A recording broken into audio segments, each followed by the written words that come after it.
Maybe it's still early, so um, just wait for a while. Okay, hello Nguyen. Good afternoon, Cô Dr. Loan, Nguyen. Yeah, did okay, you hello receive Duy. the assignment I sent you last night? Okay, yes, already, thank you. Yeah, thank you. I'll give you feedback later.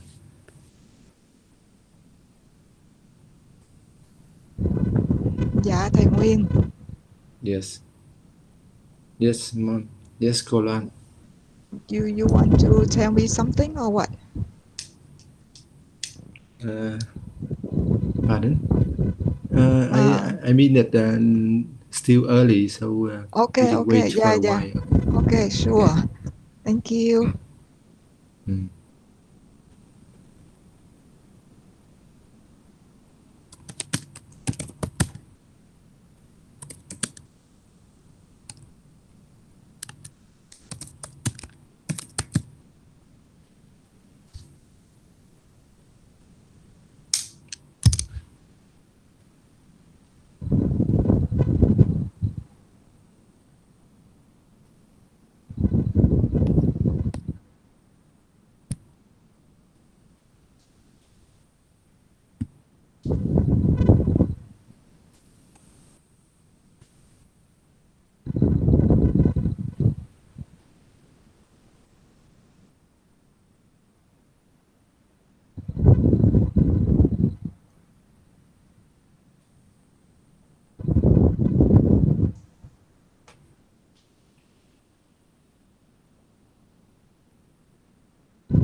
everyone.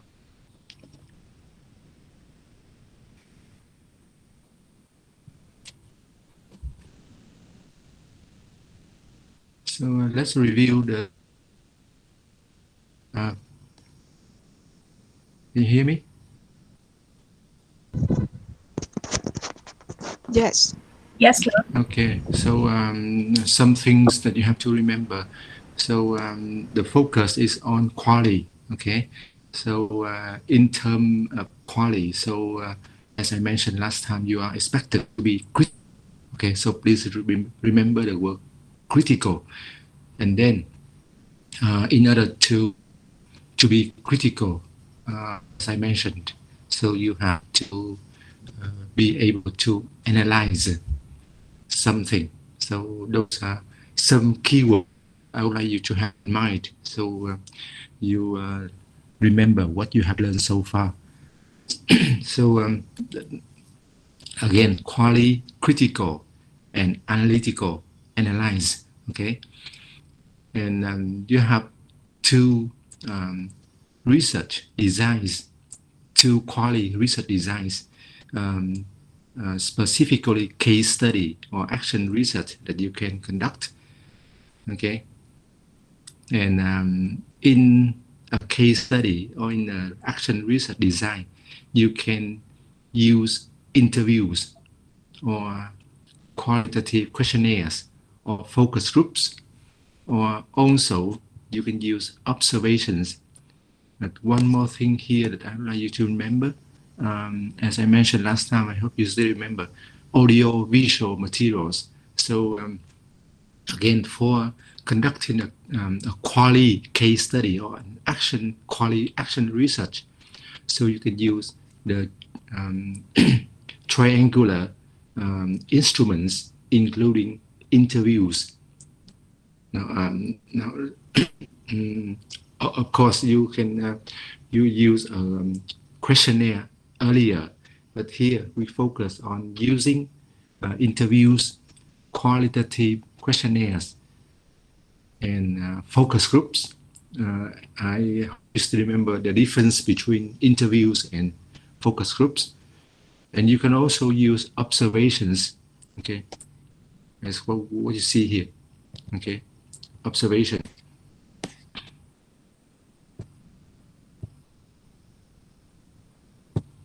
Okay.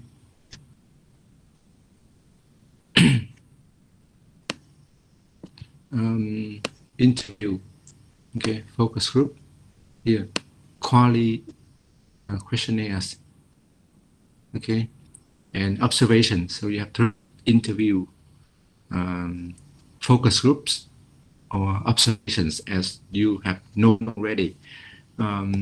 You can also use documents. Documents. Okay, so you have documents, for example, and a discourse or text, and you analyze the text to find out something.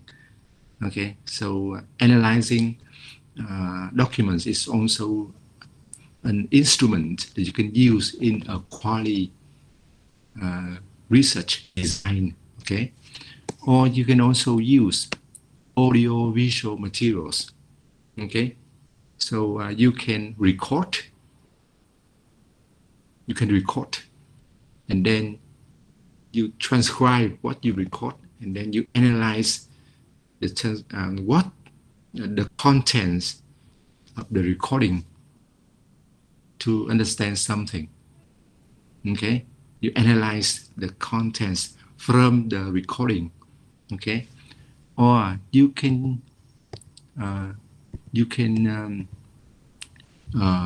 video record.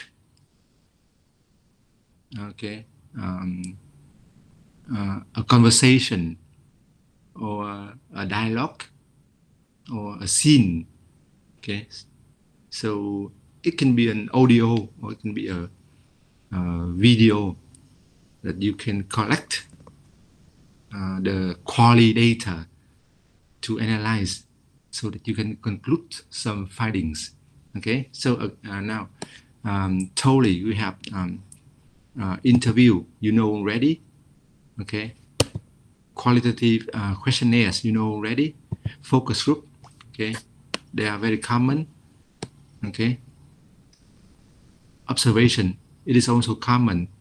Documents, text or discourse, you have to analyze, common also. And then here, I would like you to know one more instrument that you can use in the quality research design, which is an audio visual.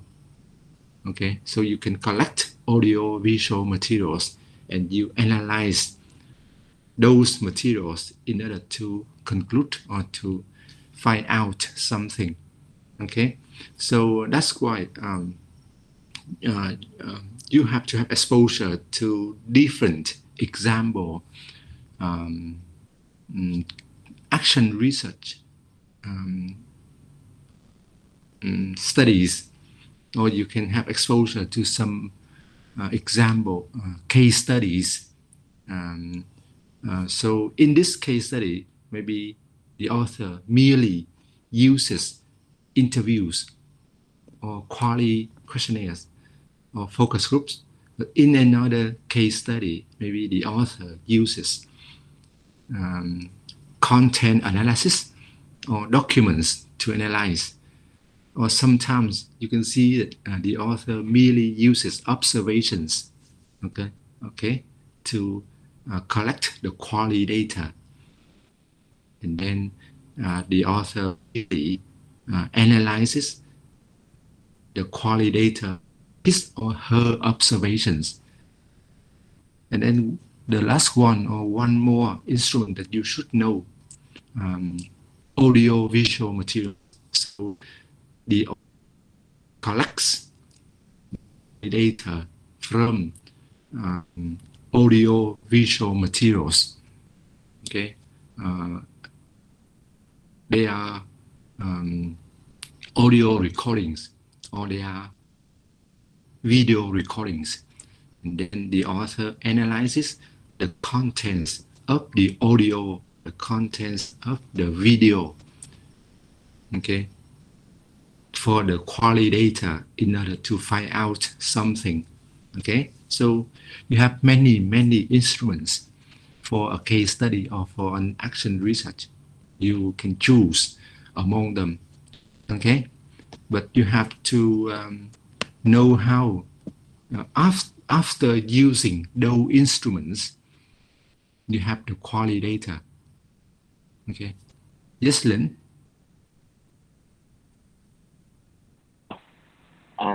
Hello, Dr. Nguyen. One question. Yes. Yeah, I have one question regarding audio-visual materials.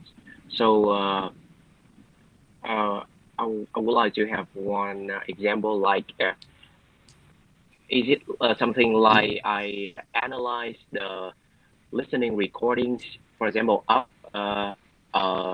listening, up-to-week listening, some recordings up-to-week listening tests, and I find out the features, pronunciation features that appear in those recordings? Is it kind of analysis?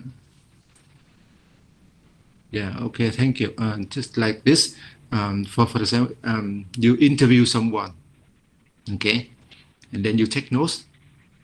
In this case, you don't interview, but you have a recorder, okay, and then you install the recorder near the respondent, and then you record his or her course. Okay, so you have the recording of what he or she said, and then later the content material. Okay, is it clear? Now, instead of recording, you to record something, and then you analyze the contents of that one. You have okay. Is it clear enough, Mr. Lin? Just like today, okay? So our conversation, our lecture is recorded. So at home, you can analyze the content of the recording to find out something. Okay, that's the audio material. The recording.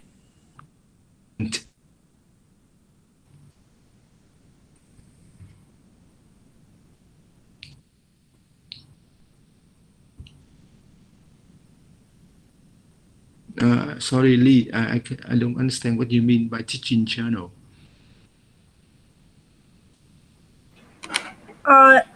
Thầy ơi, em hỏi một chút, đấy là em cái study của em ấy thì em muốn coi lại cái teaching journal của giáo viên á, để em kiểm tra xem là em muốn đo đạc xem là cái thì đó có được coi là một cái material cho cái quality không hả thầy? Yeah, that one is the document as I mentioned here.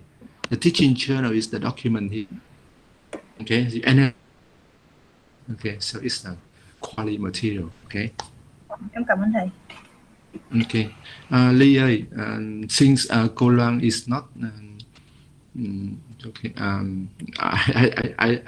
I don't know. Sorry. Sorry.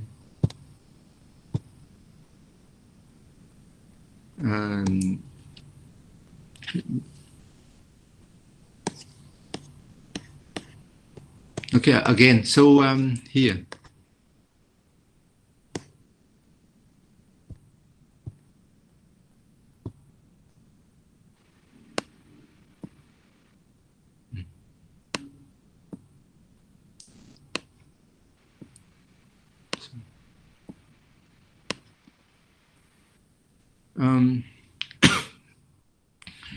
So you can use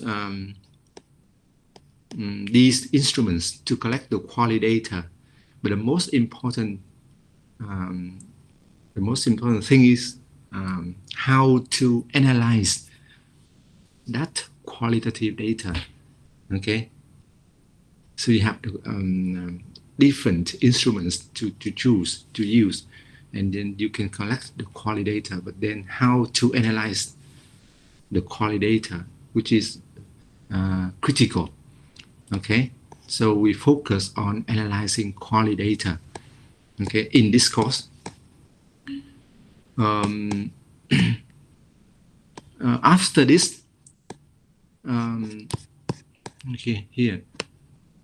After this, Cô Loan will share an example case study. Okay, Cô Loan will share an example case study,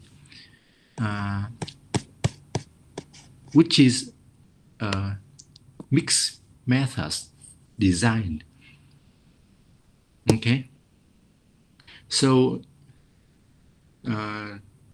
Cô Loan's study is a case. It is a mixed methods case study. It means that in this mixed method, used instrument. Of course, you know, the first one is usually a questionnaire, and after that, okay, another instrument to collect the qualitative data. Okay, so that's the way that we conduct a mixed methods case study. Okay, again. So again, we can conduct a mixed method case study in which, okay, we use two methods because it is a mixed methods case study. So some methods are mixed.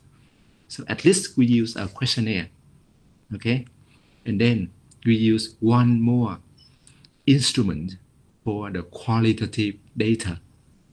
Okay, so that one more instrument can be interview, okay, or qualitative questionnaire, or focus group, or observation, or document, or audio visual material. Okay, so you can hear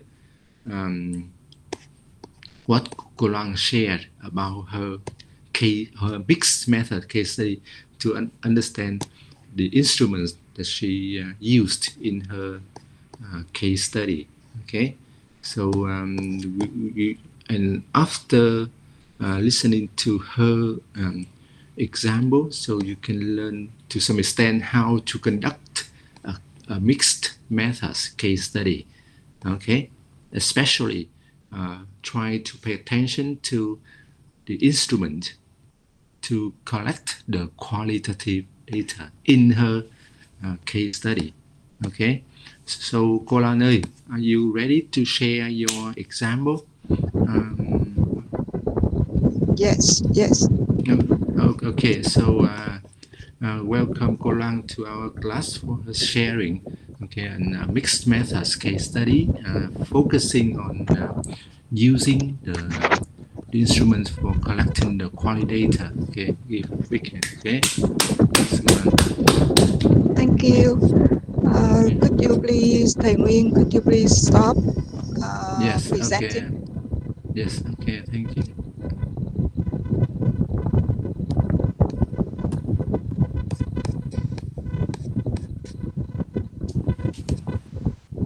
I have stopped the presenting. Yeah. I'm trying to.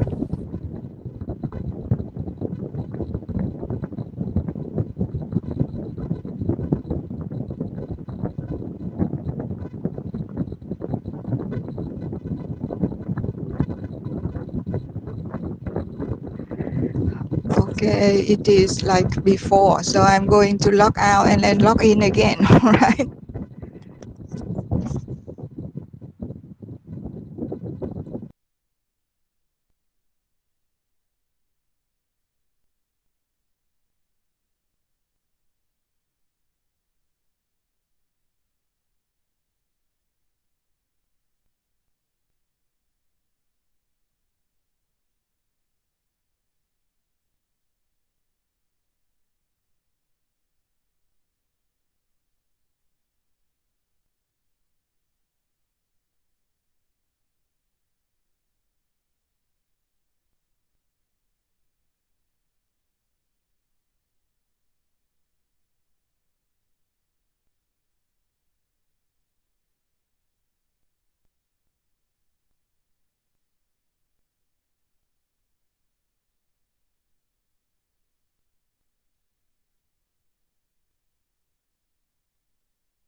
Hello, can you see my slide? And Yeah. thank you. And you can hear me okay, right?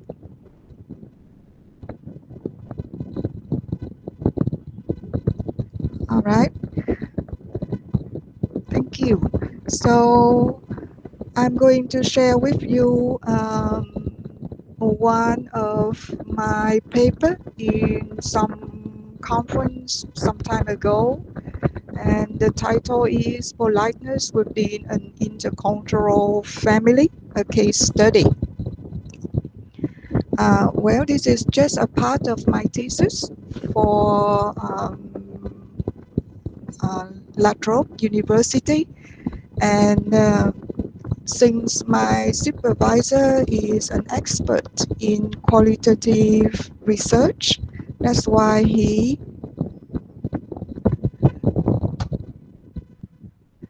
okay, is it better? I'm sorry, yes, it's getting warm, so I just turn on the fan. All right, okay. Well, my supervisor is an expert in qualitative research or approach, whatever, and that's why he convinced me to conduct a study in taking the qualitative approach.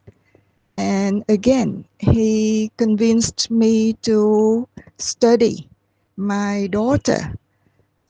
And at that time, he told me that, well, if parent studying children, I wouldn't need to fill out all the ethical forms, I think, I don't remember exactly, but then like 7 pages. But then you had to read like 50 or more pages. So that sounds That sounded good to me at that time. But then La Trobe changed their policy, and then parents studying children, we have to do ethical form too. But then besides parents, I also had to ask a friend who was supposed to explain what I was doing to my daughter, and then well, just make sure that she was not abused by me. Anyway,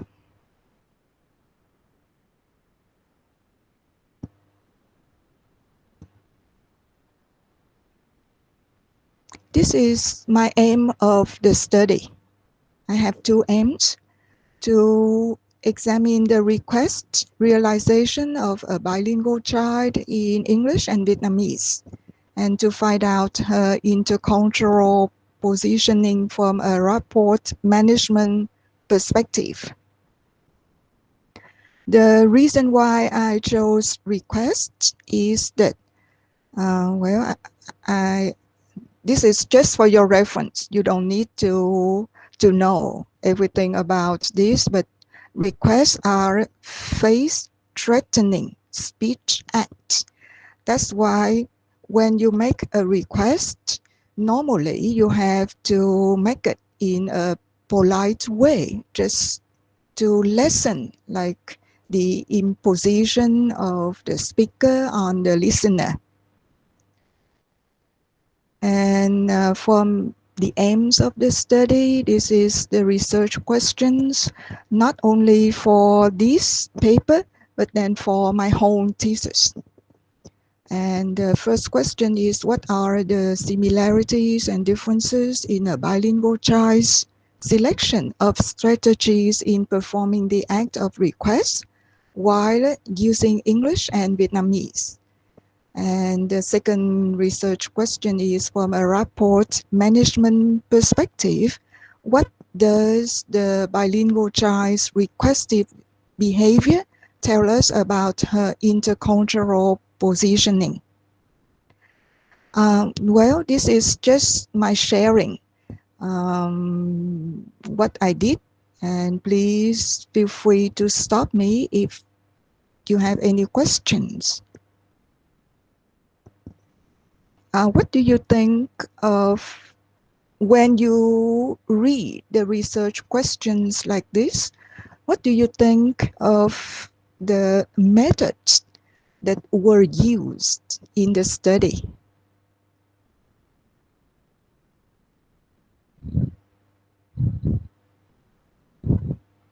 Any idea?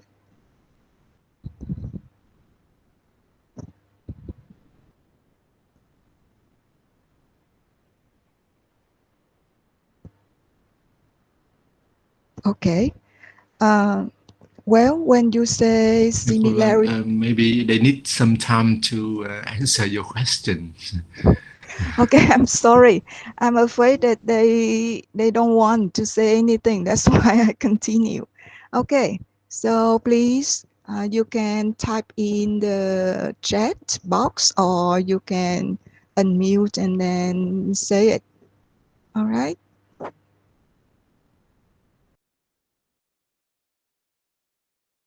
Since they are influenced by me, so they are very critical and they have to think very fully before they answer questions.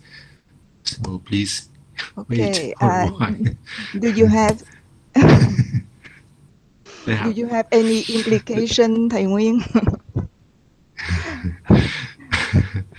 Okay. No, just kidding. Well, they there is are one learning to question be. Yeah. to be. One answer, similarities and differences. So it means that qualitative method was used in this study. How about us? What do you think? Others, you agree?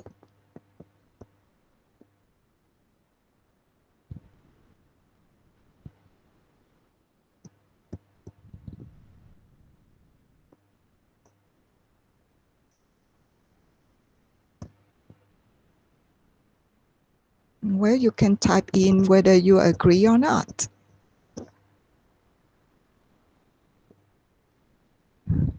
Mixed methods case study.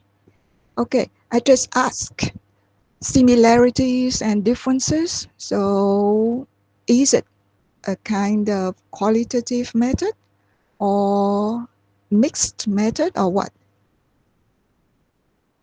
I don't talk about case study yet, just the two words.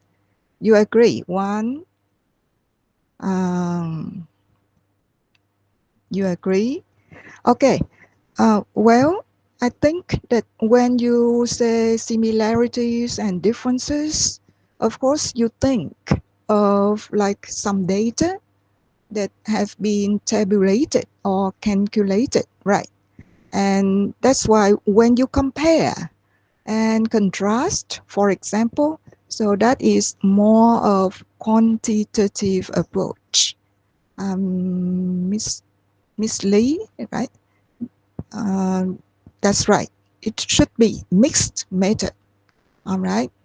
And because here you have in a bilingual choice selection of strategies in performing the act of request in order to have a valid results and findings. So if you want to come to any conclusion, it has to be observed in a certain period of time. So in short, my study is longitudinal, whether you are familiar with that or not, meaning that it was carried out in a period of time, and in this particular case, over 11 months. And what do you think of the second question?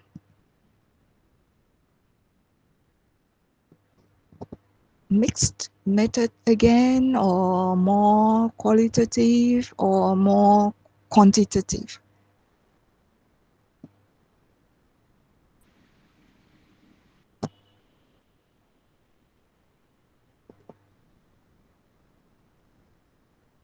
That's good. That's good. Yeah.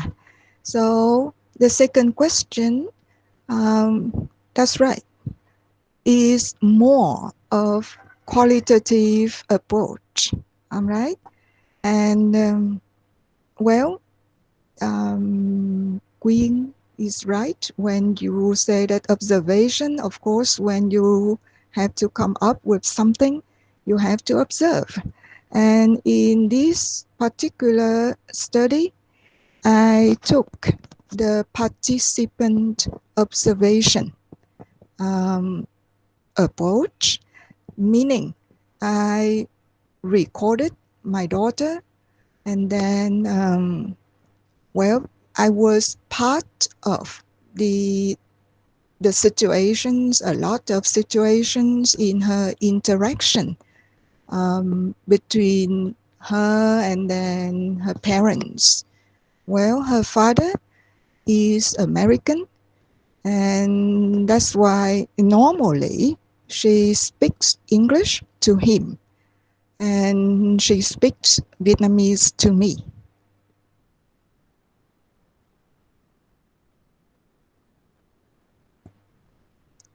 Okay, I can show you an example of my so-called transcription from the recording. This, I mean the audio recording. Well, P stands for pumpkin. That's my daughter's nickname at home. And F stands for father. And M stands for mother. That's me. So in this particular situation, it was in an outing to Tao Đàm Park, and Pumpkin was thirsty. That's why she made some requests just to have something to drink. And first she directed her request to her father. I want some tea. Well, in this, like if I found a request in the recording, I would code the request according so that I can look it up or refer to it later on more easily. So this, the letter F, meaning pumpkin, directed the request to her father. E stands for English. And 11, 12, 11, that is the coding of the date when the recording was made. This is day of 11 December 2011. And 29, that is the number of the request in the whole recording of that day. All right. As you can see here, there are 4 requests in English. And when Pumpkin realized that maybe her father would not do as requested, she directed her request to me. And first, very indirectly, and then more directly. Okay, so mother, Vietnamese, and the same date, and this is the number of the request in the recording.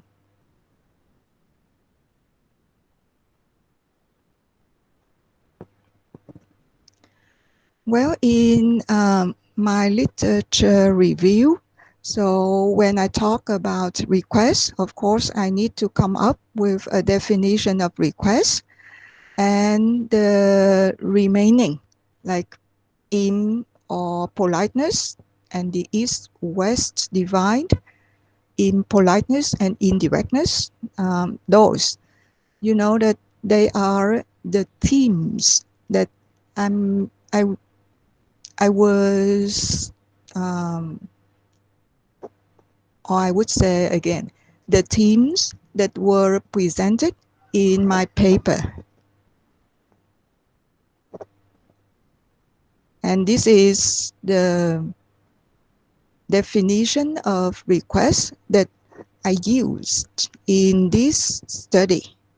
So normally, I don't know whether you are equivalent to the search classification of speech act theory, but anyway, this classification has been very widely used when people want to research on speech acts. And directives here is a more general term, because in directive you can have a request, an order, a question, or a suggestion, whatever. Okay, so request in my study is equivalent to the term directive, that is more general, not only request. And this is the first theme that I came up with when I say the east-west divide, meaning there should be a kind of debate. So this is the east-west debate, and you have many studies that have been carried out, like cross-cultural pragmatic studies and interlanguage pragmatic studies. Well, I think that you can tell by the term when you say cross-cultural pragmatic studies, meaning at one particular point. So it should be more of quantitative approach. And when you talk about interlanguage studies, so if you still remember the theory of second language acquisition, interlanguage, so you have many phases. And that's why this should be more of, I would say, qualitative approach, right? Does it make sense so far? Or I'm talking like from another planet? I'm sorry about some terms, some linguistic terms, but just for your reference, and you don't need to know all about that. You will if you need to, okay? And another sub-theme of this politeness and the East-West divide, that is East and West are different. So when you say East-West, I think that you can think of Western countries and Eastern countries. So Vietnam is an Eastern country, and English is spoken in the US. So the US is considered as a Western country. Western countries are very, I would say that significantly influenced by the theory of politeness proposed by Brown and Levinson. It was a long time ago, but still, this concept of face here doesn't mean like a part of your head, but it means like the public image. So, well, I have to turn on the fan. It has been very warm, and if it's too much, please let me know.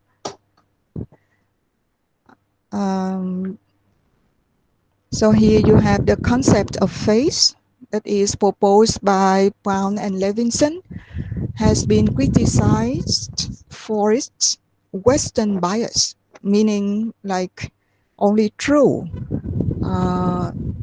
in the West and not appropriate to the group orientation of Eastern cultures. Well, this has something to do with like collectivism and individualism. Group orientation, or simply put, that would be collectivism. And this is the evidence of this claim or this sub-theme. What does it mean, like not appropriate to the group orientation of Eastern cultures? So here you have the use of honorifics in Japanese and Chinese requests. Well, you can say that at that time, you know that Western people, when you talked about the East, they thought right away of China. Why? Because Chinese researchers did quite a few research internationally known at that time. And then the next most common language in the East that the West know of is Japanese, and now Korean. Vietnamese is still the less explored language. And this is another sub-theme of this. East-West are similar. So you have some common underlying motivation for certain speech acts and those studies. Okay, this is just an example of my analysis of Pumpkin's Vietnamese request. Well, in my data or in my among the recordings, there were two recordings that seemed to be in similar situation, and one was found on May 25th, 2011, and the other on March 11, 2012. Well, this is the framework proposed by Blum Conker, and in 1987, a long time ago, but then still used. Blum Conker and her colleagues did a very comprehensive study concerning speech acts in general, and then requests or directives in particular, and they came up with three main categories of of request strategies: direct, conventionally indirect, and non-conventionally indirect. Well, those would be, if you want to group, so you can say that this is indirect, but then some would be conventional, and some would be non-conventional. Well, you can notice the difference here. On May the 1st, well, three of us, that is Pumpkin, my husband, and I, played the game, a card game called Go Fish. So the rules were, the rules of the games are fixed. And so each of us just need to make our moves. And well, on this particular day, Pumpkin made more conventionally indirect requests, that is 7 out of 9, and only 2 using direct strategies.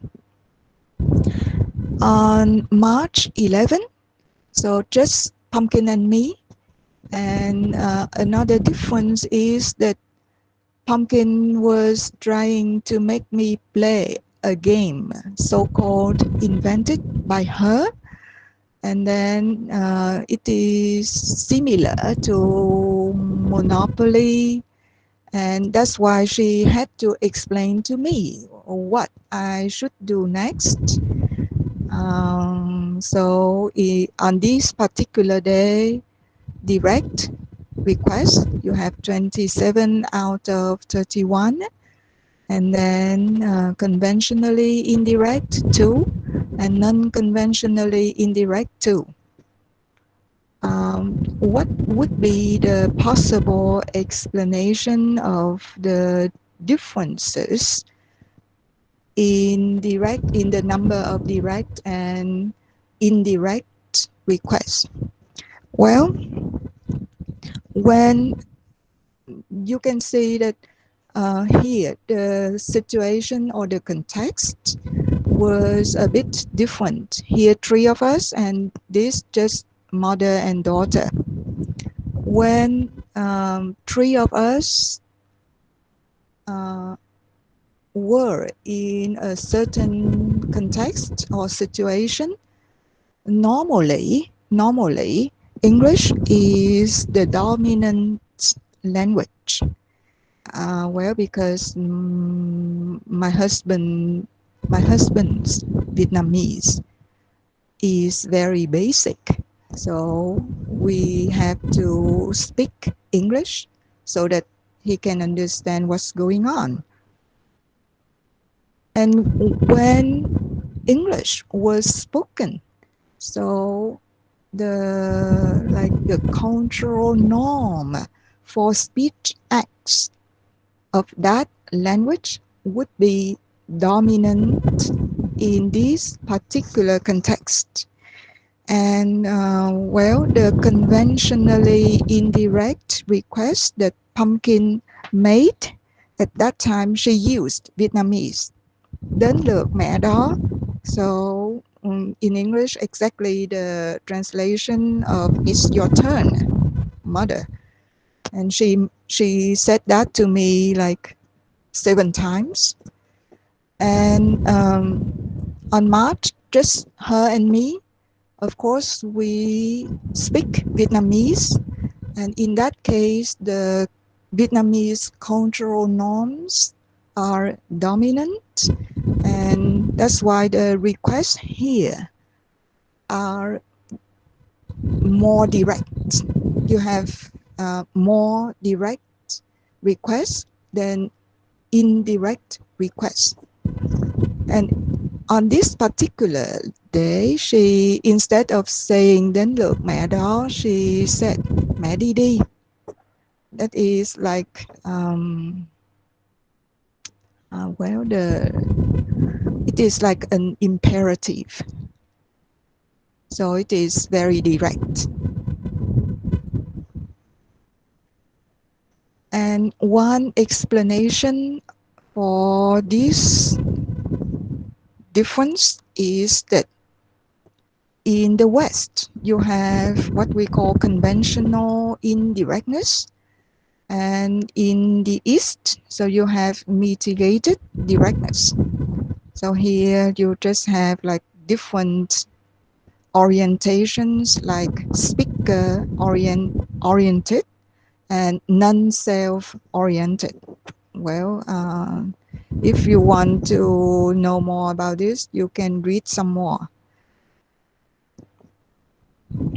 And this is my last theme concerning, I mean, in this paper. So the social pragmatic interactional principles and, well, a long term, right? That's why the abbreviation for this is SIP. In the debate between the East and the West, researchers all over the world have come up with different theories to attempt to explain why there are such differences. But here I chose the theory proposed by Spencer Oty.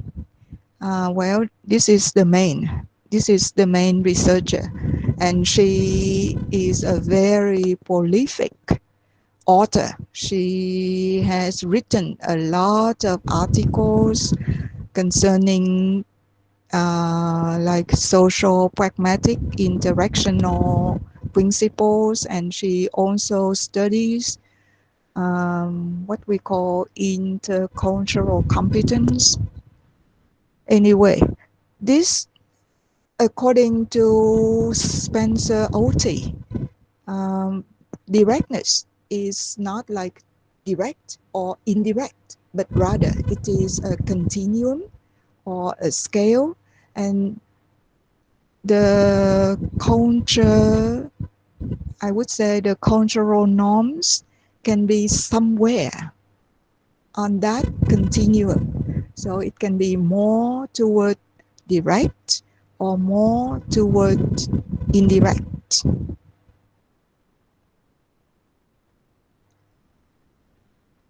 And this is my explanation of what I came up with when I applied this theory in analyzing my data.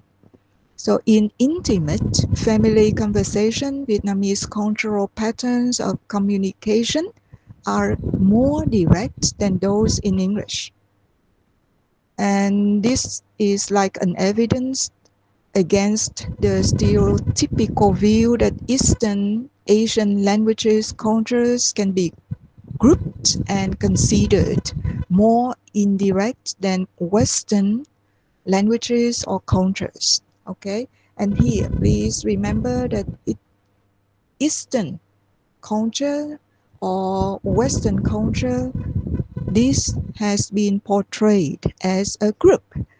And I think that you have known that among Western languages, English is less direct than German. So here again, this is different contexts in a culture are situated at different points in the continuum of the theory proposed by Spencer, Oti, and Jen. Directness and indirectness, SIP. Okay, the conclusion would be the summary of what I have discussed in, well, you can say discussion or in a paper that can be different parts in your paper. Okay, that's all I have to say. Have you got any questions?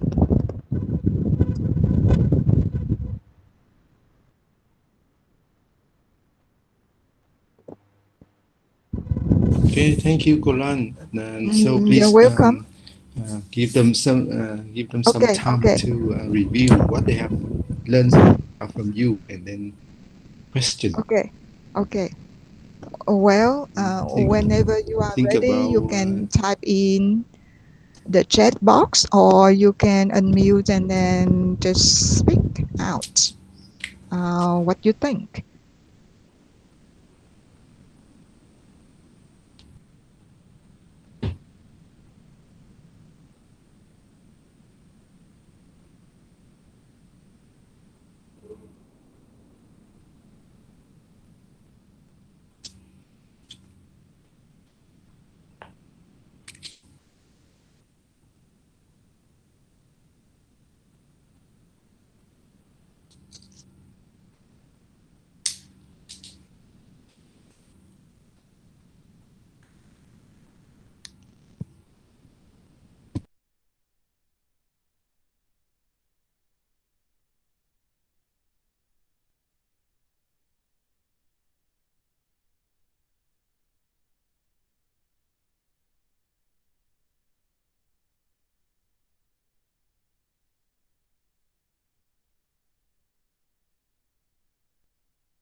Hello everyone.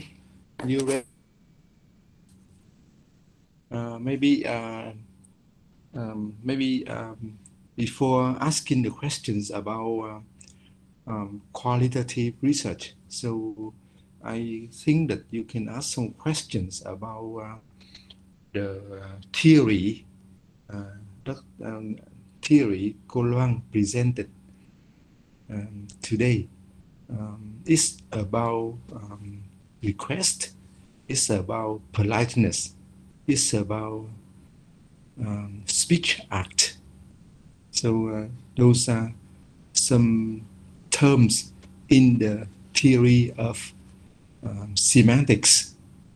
So you are expected to have some linguistic knowledge in order to understand this qualitative research. So you can ask her for the clarification of the theoretical concepts. Okay, there is a question, a very good question. In observation, how can we collect the data from this? Yes. Or we have to record? Yes, I used a recording to record everything that Pumpkin said in a certain situation. And then after that, I had to transcribe like what was going on, who said what in that particular context. And then, well, but you know that it was really challenging for me because Pumpkin was 7 at that time. So she was talking and talking, and I put the recording in that room, and then she moved to another room, and I did not know. So when I realized that she was not in the room that I thought she was anymore, I picked up the recording and then went to the other room to put the recording there, and then she stopped talking. So it was really something to record a 7-year-old child.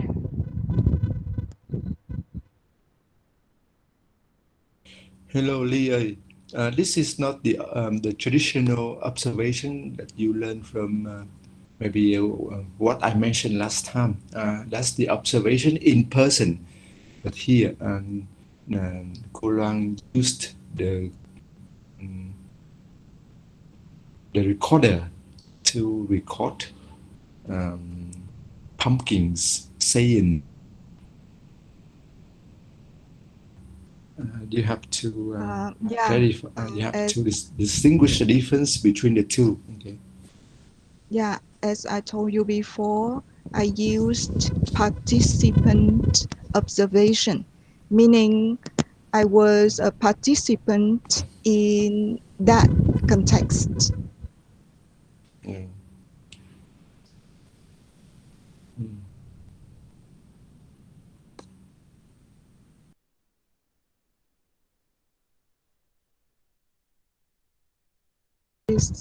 There is another very good question. The strategies that I use to code the speech, whether I followed any specific rules or strategies when I coded. Well, yes, this is a very challenging step too. First, I had to transcribe everything and then try to decide what could be considered as a request in that particular context. And normally, I had to depend on the reaction of the interlocutor that Pumpkin directed her speech to. And like the example that I showed you, she wanted to get something to drink. So when her request was not complied, she tried to vary her request strategies in order to get what she really wants. So request here meaning to make someone do as you want.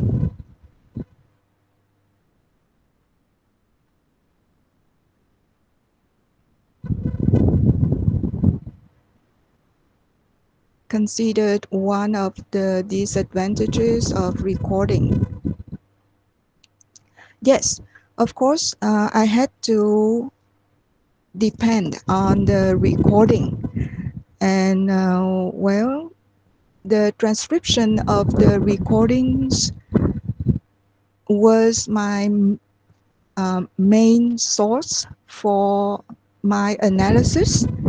And well, as I told you sometime before, I think that qualitative approach cannot help being subjective. And that's why I did not dare to say that, well, this is like the results can be generalized to all Vietnamese children or things like that. But then my findings are in line with some other findings. And if you want to test to see whether Vietnamese is more direct than English or not, you can do another research.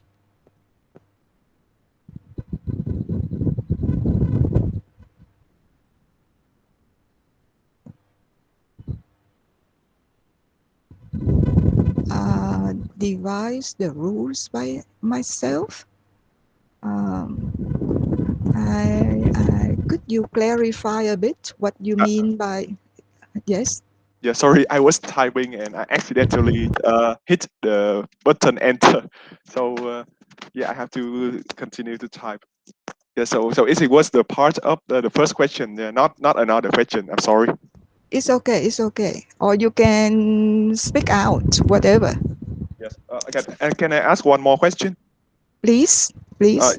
Yes. So because I see that there were some software like Atlas or maybe the NVivo introduced by Creswell in his book.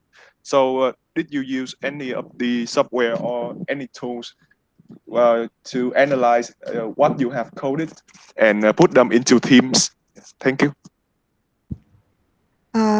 Yes, at that time, actually, I was supervised by two professors in La Trobe. So one of my supervisors told me that there was a software that can change speech into text. But at that time, it was called Dragon something, I don't remember.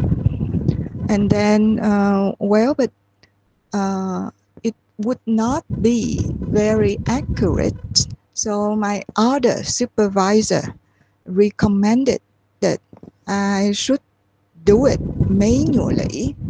And well, you know that I'm a last minute person. So I recorded. And then when I could not put it off anymore, I had to transcribe a lot of recordings.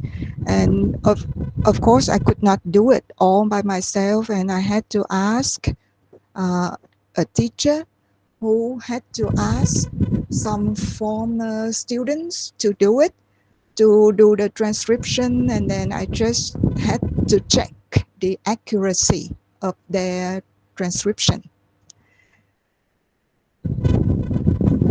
Did I answer your question? Yes, thank you so much. You're welcome. Yes. Sorry, Colon, I would like to add to the answer to Mr. Duy. Okay.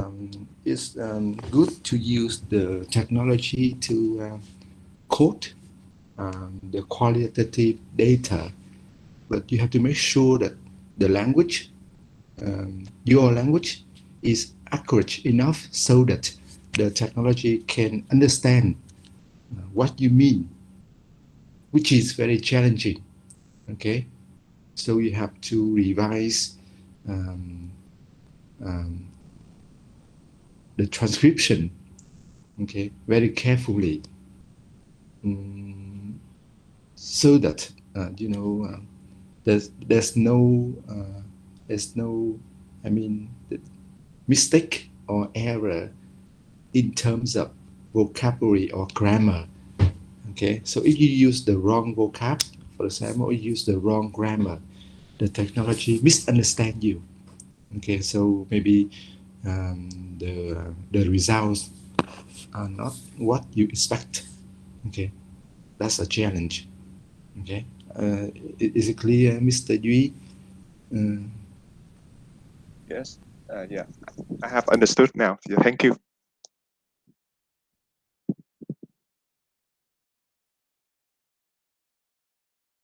Cô Loan, is it okay for foreign language learners to use those technologies to analyze the quality data? Or it is just suitable for native speakers or second language users?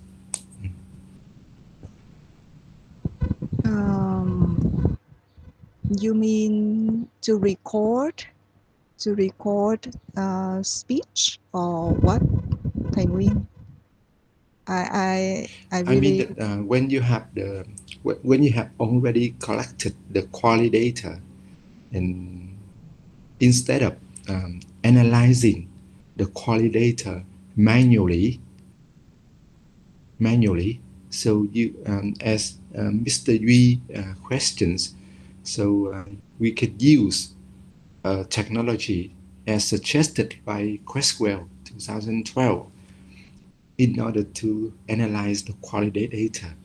But I'm afraid that I'm concerned the technology as suggested by Creswell cannot understand the qualitative data input.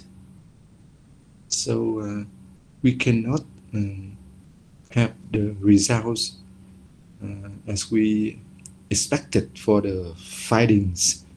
So it's challenging for foreign language learners to use the technology, because among many the language, I mean the English language used is not accurate and it may cause misunderstanding by the technology. Just like the way that we use Google Translate. Okay, so if the language is not accurate, the Google Translate. Well, Google Translate, Google Translate, of course, is not accurate and really funny in some cases. But then at least you have like some vocabulary or whatever, and then you can revise the translation. And again, when you it depends too. It depends too. Sometimes it depends on the input. I mean, it depends on the input, right? So the input is expected to be accurate to some extent, so that the technology can understand, right? Well, I'm sorry, I'm a low-tech person, so I don't know anything about the softwares or the applications mentioned in the book. So maybe the everybody who is high-tech, you can make some remarks here. I'm concerned about that. Based on what we learned from the respondent, for example, they they spoke in Vietnamese, and then we have to transcribe that one into English. The problem is that it is not transcribed properly, so maybe we use the wrong vocab, we use the wrong grammar. So it's one scenario. And now if we use the wrong vocab, so how can the technology understand, okay, I mean the qualitative data? So maybe the results are not as we expect. That's my concern. Well, I remember. So I mean that we have to be very accurate. Yeah, of course. If you want to have what we call valid findings, so of course the findings have to depend on valid data, and data have to be real, accurate, and not invented. Yeah. Well, another thing that I want to share is that after transcribing Pumpkin's speech, I haven't dared to do this kind of research anymore. There are other like means to collect data, like discourse, DCT, something. I mean that you can have a kind of questionnaire for people to fill in, like in that kind of situation, what would you say? And the criticism of that means is that it is different from what you really say. But then at least it is in text and you don't have to transcribe from speech. So anyway, I think that now I can start again, but then for, let's see, 2013 up to now, I never do this kind of research.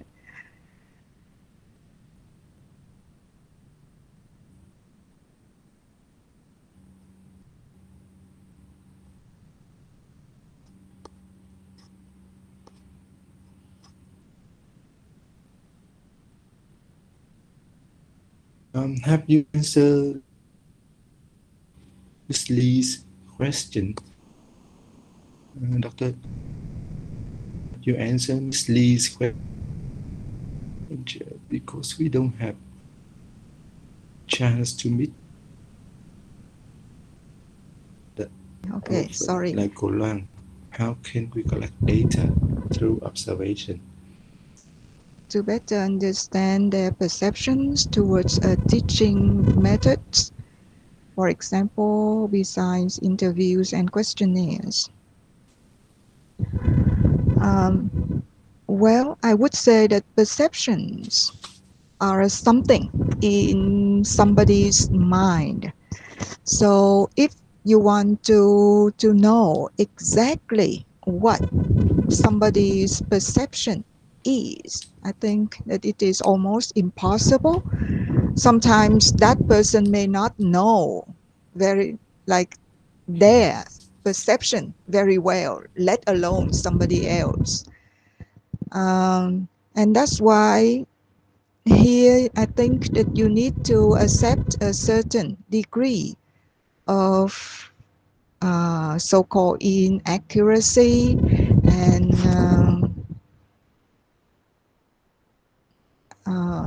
well, for their perceptions, I think that interviews and questionnaires would be the only means. Because when you, and in interviews, if you want to, you can record and then you can listen to the interviews again. And sometimes listening to a speech can be very revealing, but sometimes not. So it depends. Did I answer your question, Miss Lee? I should call you Miss in Lee, English right? language. Yes. Thanks, Miss. Thank you. Okay, Lee ơi. In English language teaching, we just can use observations for observing teachers' performance. Okay, so that's why I usually have class observation or peer observation. So we use observations to observe whether the teachers perform effectively or not. Okay, so we don't observe their perceptions. Okay, remember I told you last time. Okay. So we have some criteria for our observation to avoid being subjective. Why observation rate? Of course, you learned that one in the course teaching methodology. So we have the criteria for class observation or peer observation. Actually, we have a checklist. Okay, remember the observation checklist, and then the checklists are based on the literature review. Okay, so we again it's like the questionnaire, and bring that observation checklist to the classroom, and then you observe and then you check, okay, Yes. the concepts or the items on the checklist. Okay. Yes. Don't observe at random. Don't observe at random because you might be subjective. So you just check the items on the list. Okay. Yes. Thanks, Dr. Nguyen. Okay. Well, I think that Mr. Lin wants to say something, right? Yes. Regarding questionnaire, so can you please distinguish a quantitative one and qualitative one, the questionnaire?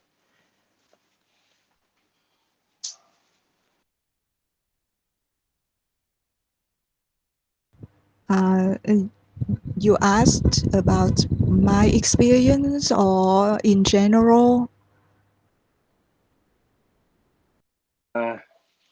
So sorry, Golan, I mentioned this instrument earlier. Maybe Mr. Lin is confused about the difference between a questionnaire for the quantity data and then a questionnaire for the quality data. I mentioned that one earlier. So is it okay for you to answer or? Well, I think that for quantitative approach, the questionnaire most of the time would be like yes, no, or you have different scales, 1, 2, 3, whether you agree, disagree, totally agree, or totally disagree, something like that. And for qualitative approach, you have open-ended questions, meaning like you have whatever the participant or the respondent wants to say in that particular area or whatever you want to do research on. Did I answer your question? Yes, miss. So what if the questionnaire includes both the first and the former and the latter that you mentioned in one questionnaire? So we call it quantity or quality. Mixed method, I would say. Yeah, I see. Thank you. Mixed. I suggest that you should use the two separate questionnaires. Don't combine. I mean, don't combine them into one questionnaire, including open-ended and in questionnaire for the quantitative data. So we have two separate questionnaires. Okay, Mr. Lin.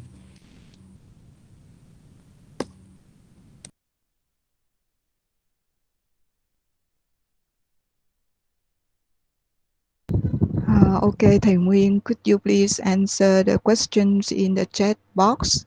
I don't know what you put in the syllabus and the requirements for the assignments.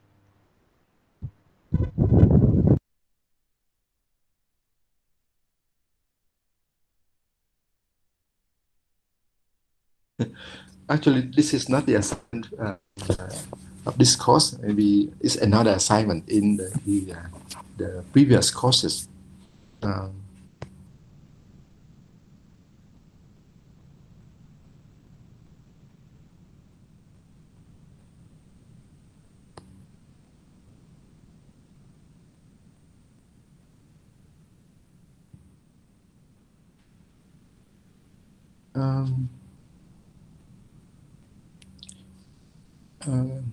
Okay, Win.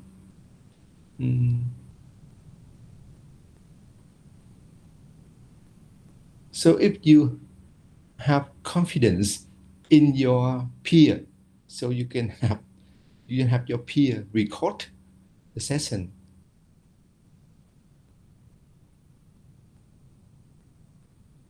If not, I think you should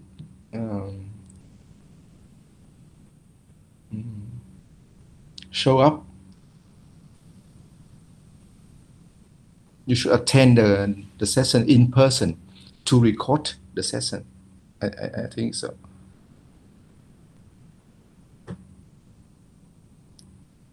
It depends on your dependence in your peer, whether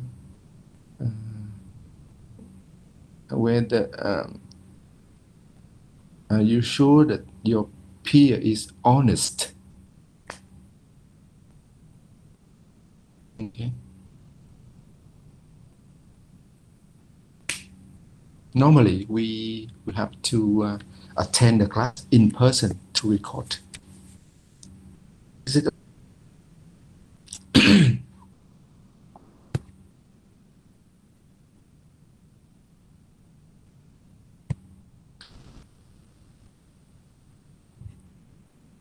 In some other schools, they have the camera in the classroom, so then they can record the teacher's performance every day, like or back or other, especially private schools in Ho Chi Minh City, they have a camera in the classroom, so they can record, they can video record the teacher's performance every day for assessment or evaluation.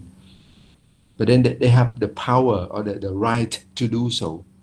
But in this case, you are not the manager, you are not the principal, so you are not allowed to do so. You are just a peer, so you have to ask for permission to record, and then maybe you cannot fix the camera in the classroom.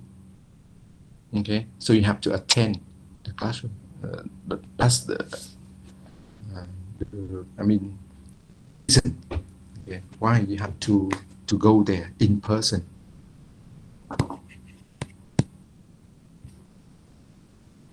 Okay, it is 30, so maybe you have more questions later. So we better have a break, and then we go back at about. Okay, any other questions so far, everyone?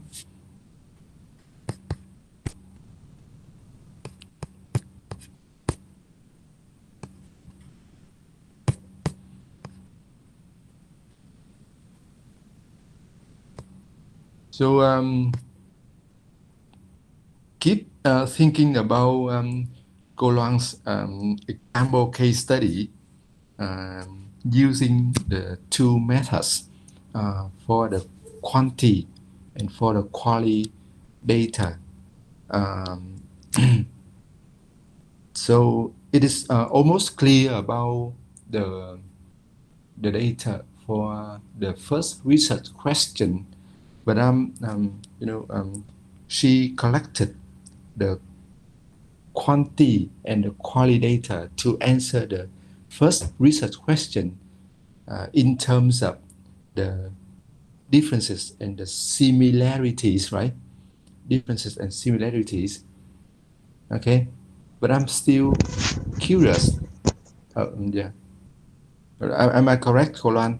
The quality and the quantity data for answering the first research question in terms of differences and similarities of requests, right? Right. Performing the act of request. Okay, I'm still curious about the second research question. The second research question, the data to answer the second research question, specifically mentioned in the second research question as positioning. Okay, so maybe think about the second research question. Can Kulang type the second research question for the learners here to think about in the chat during box, the break, right? Or you want me to show in the chat box? Okay. No need to show, but you sure. copy paste the second research question in the chat box. Mm-hmm. And then maybe the students can think about the second research question during the break. Maybe they have the questions later. Okay, sure. Try to emphasize the work as I'm curiosity, okay, or concern about how to collect the data to clarify answer the second research question in general, and to clarify what you mean by positioning. Okay, is it okay, Kolan? Yes, it's okay. Sorry, I'm typing. Okay. Okay. You can just copy and paste. So in order to facilitate your questions, I would like to remind you of a story that I told you last time about my brother, my older brother. He had conversations with his leader, okay, and very often when given kind of request or accurately advice, so he kept on using should. For example, you should go out, you should open the door, you should stay here, you should listen to me, you should answer my question. And then because he kept on using should, and he was fired because the leader was not very happy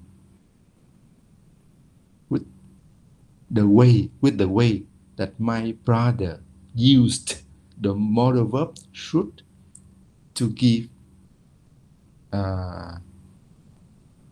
advice or request. Okay, so we have to be very careful when giving advice or request, because we have to because we are expected to be polite enough.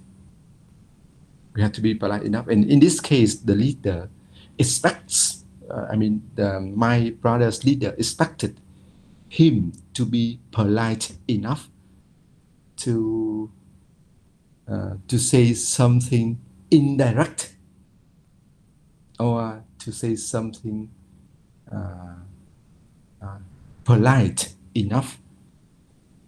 Okay, so it's something about the position between my brother and the leader.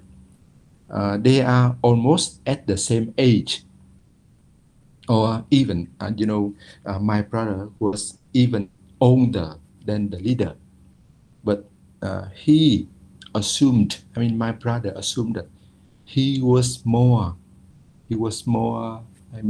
professional. He was more professional, and he assumed that he had the right. He had the right to give request or advice to the leader. And then very often it seems, according to the story, this is just what I feel. The leader felt hurt. The leader lost his face when my brother gave advice or request in public, in front of many other people. Okay, the request or the advice from my brother to the leader in public or in front of many other people. Okay, and then that's the consequence. He was fired. Okay, so positioning is very important here. Positioning is very important here. So it's very critical to position yourself among others, one up or one down. So in this conversation, in the classroom today, not only me and you as students, but we have Cô Loan. So we have, technically three levels. Okay, you are my students. Okay, and then I position myself one up. Okay, but then I am Cô Loan's student. Okay, so I have to position myself one down. Okay, so my requests are,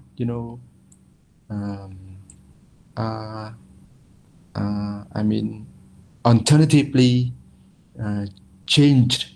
Okay, my request to you and my request to Cô Loan, okay, which are different. Okay, so that's what I mean. Well, it doesn't have to be. Positioning Come on. is very important. Okay, and it doesn't have to be not down and up. Come on. We are equal. Actually, we are equal. But then we are, Asian. We are Vietnamese. Very often we have that feeling. Okay. Now maybe in another scenario, so it's just me and you. Me and Cô Loan. So I don't have to be like this. But here, Cô Loan and me and the student. So I have to position so that I'm polite to some extent in front of many, not only you. Not only Cô Loan. You know what I mean. Okay. So, okay, request, positioning, and then culture. Okay, these are the terms I want you to think about during the break to have some questions. Okay, request, position, culture, age. Okay, because I'm older than you are, but then I'm younger than Cô Loan. And then one more, the title. Okay, title. I'm your teacher. Is my teacher. Okay, so those are the 5 things that I'd like to have in mind during the break, so that you can have questions about the second research question, as how to answer the second research question. Okay, thank you. Maybe I thank you if Cô Loan can help with the with my curiosity. Okay. Well, I can try. Maybe. Thank you everyone for Okay. your attention Okay. and for giving me a chance to share what I did. Okay. Okay. See you.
everyone.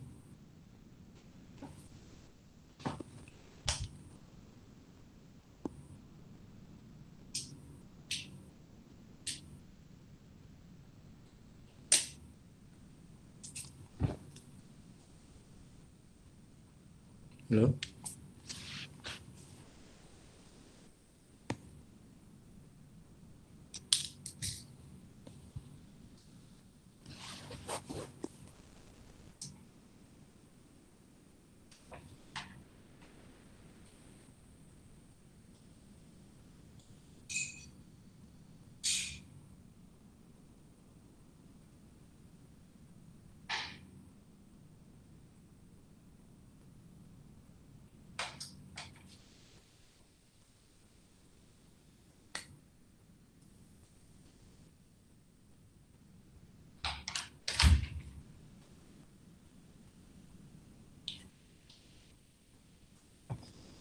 Hello.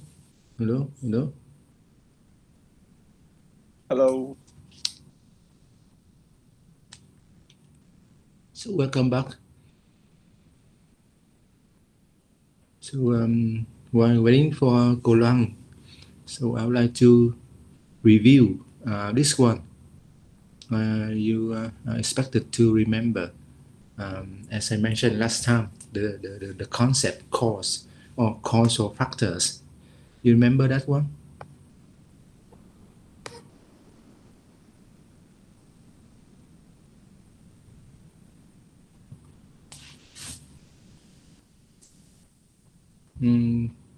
This is what I delivered to you just last week. Mr. V, you remember? In session number 3. Yes, it was in the slide that you give us. Yes. Okay, so in qualitative research, the researcher is expected to be critical. Okay, so you have to be able to analyze something, and what is that something? Causes. Okay, always, very often, a quality researcher struggles or attempts or have the effort to find out or analyze causes of something. Okay, so that's why qualitative research is usually an explanatory, not explanatory, but usually an exploratory research. Okay, aim to explore something, but you have to specify what you explore. Okay, explore something. What you have to specify what you explore. You analyze causes or causal factors. So you analyze the qualitative data in order to find out the causal factors. So that's what you are expected to do as a quality researcher. Okay, so remember the term causal factors or elements, according to one of the authors in the textbooks that you are required to read. Okay, elements as causal factors. So since in Colon's case study, a mixed methods case study, so she used both quality and quantity approaches, and then for the first research question, okay, quality and quantity data are collected. For the second one, it is mostly from the, according to Golan, mostly from the quality approach, right? The second one. So I'm curious to know how the second research question is answered by the quality data from the case study. So as I typed in the chat box, you can see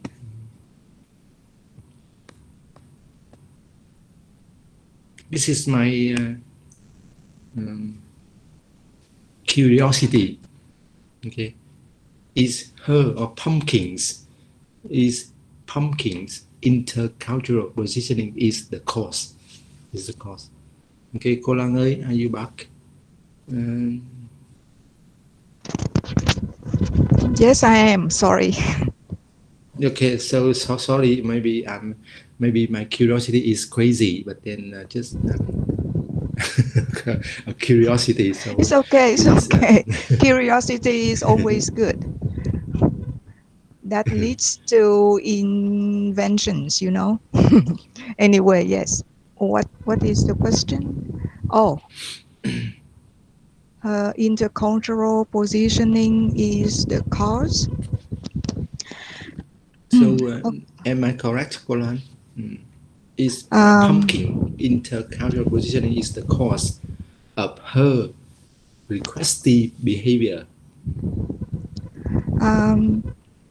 Yes, to some extent. And then you know that she was only 7 years old at that time. So of course she was in the process of learning the norms, the cultural norms from people around her. And well, when she was small, so she was surrounded by more Vietnamese people. But as she entered first grade, so half of the day she studied English, and then half of the day she studied Vietnamese. And that's why I would say that the degree of exposure to the language would cause like what we call the competence, and then from the competence would guide her choice of the strategies. Yes, but then here it is rather technically semantic, but then just let you know that 3 factors that would affect how you make a request is DPI. D stands for distance, P stands for power, and I stands for imposition. Well, if you remember the example of Thầy Nguyên concerning his brother and his boss, so here you have like the influence of some factors like power, and then social distance. Well, the power would be like, of course, the boss supposedly is more powerful than an employee. And then I don't know about the degree of imposition. Let me give you an example. If you ask someone to pass you the salt at a dining table, so the degree of imposition is not very high. But then if you ask like to borrow some money from a friend who you know that is not very well financially, I would say, and that the degree of imposition would be higher. Does it make sense?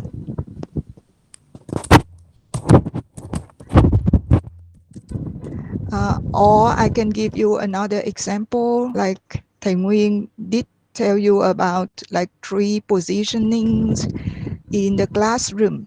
Thầy Nguyên, you and me.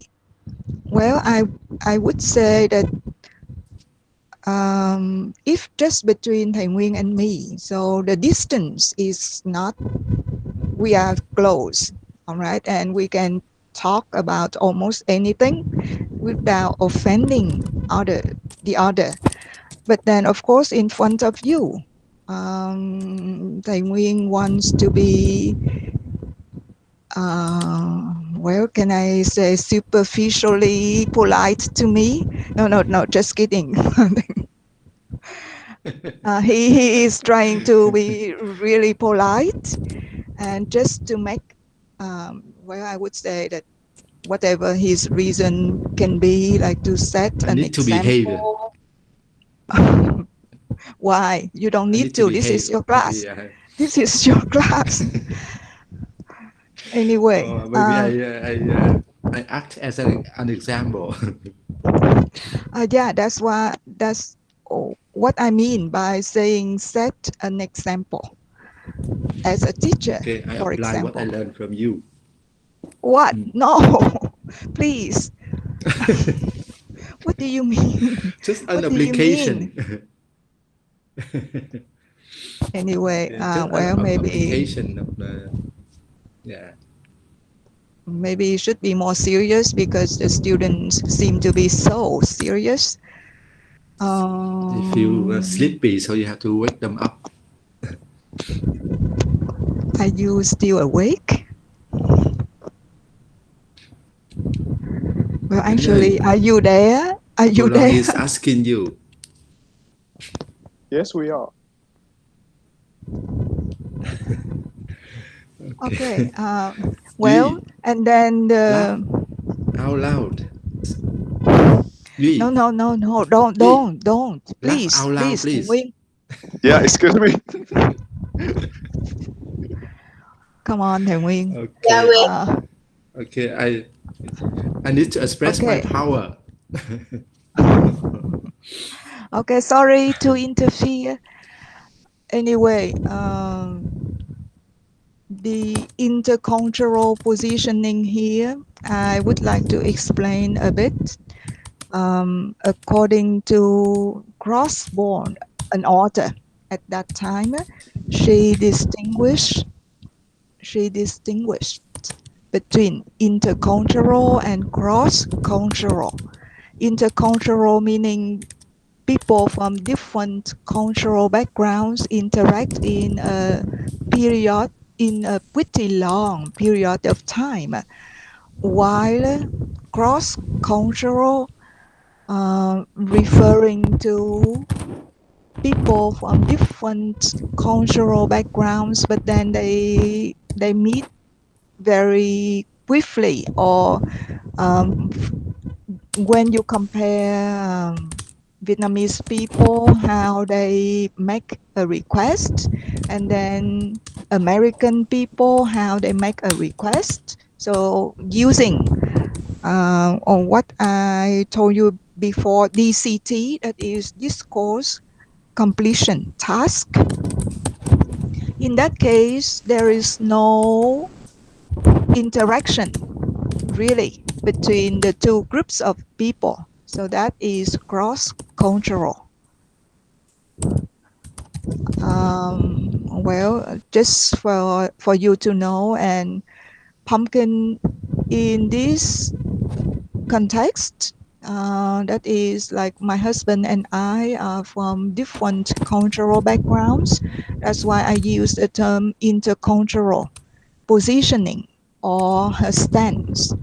So as I would summarize the factors that can, no, not can, that influenced her choice of request made to my husband and made to me.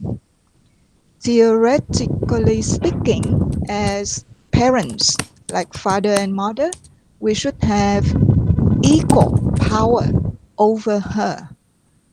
But then at that time, you know that she was closer to her father, and then her father did a lot of things that she asked, while I did not have a lot of time taking care of my mother, doing the housework, teaching and things. So I was not very close to her.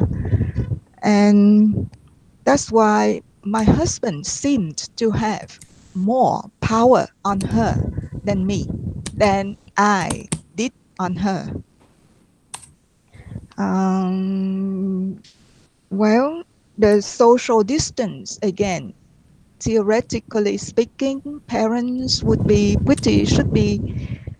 pretty close to children. But then whether children could feel that way or not, there is no way we know.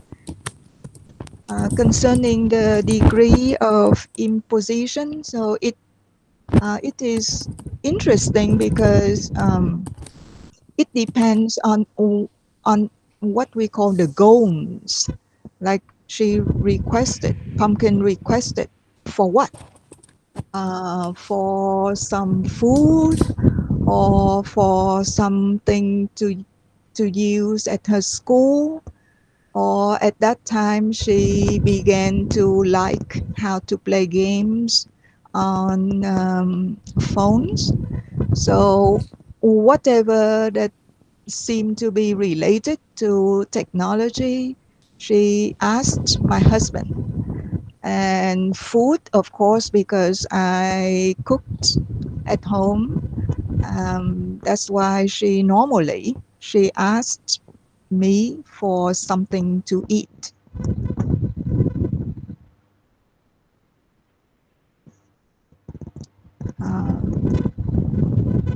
Did I answer your question, Thầy Nguyên?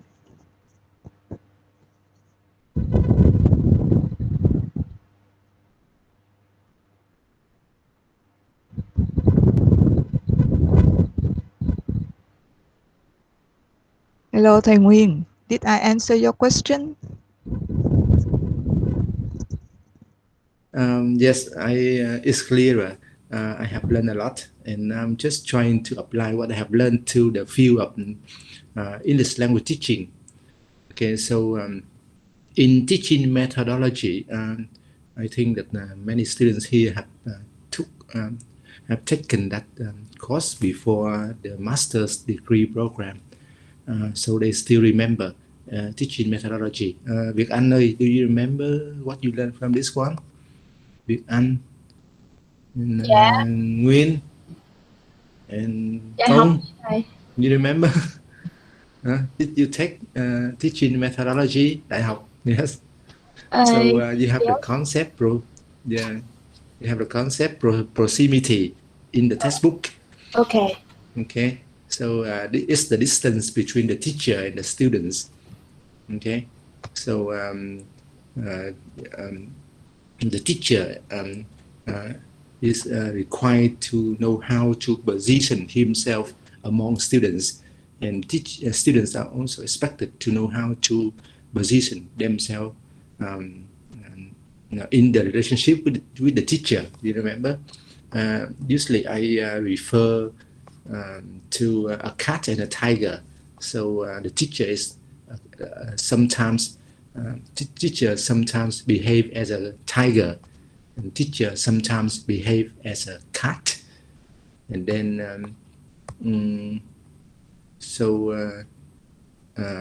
it could affect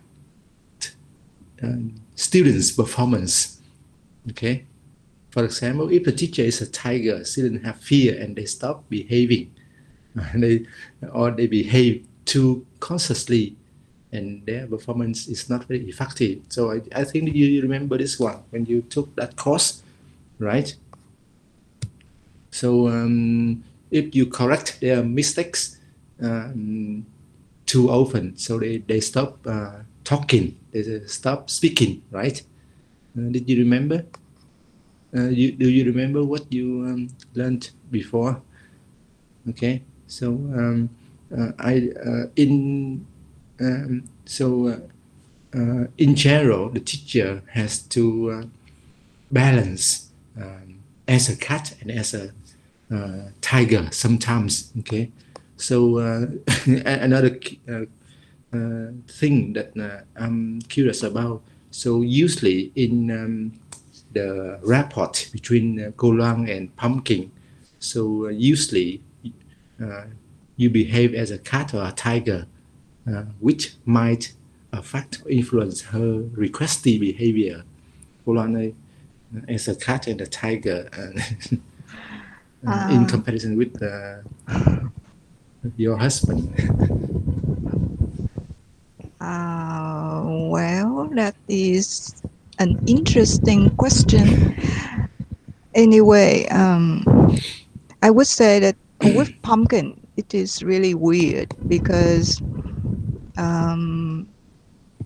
in her first 2 years, like after she was born until she was 2, my husband spoke in Vietnamese to her.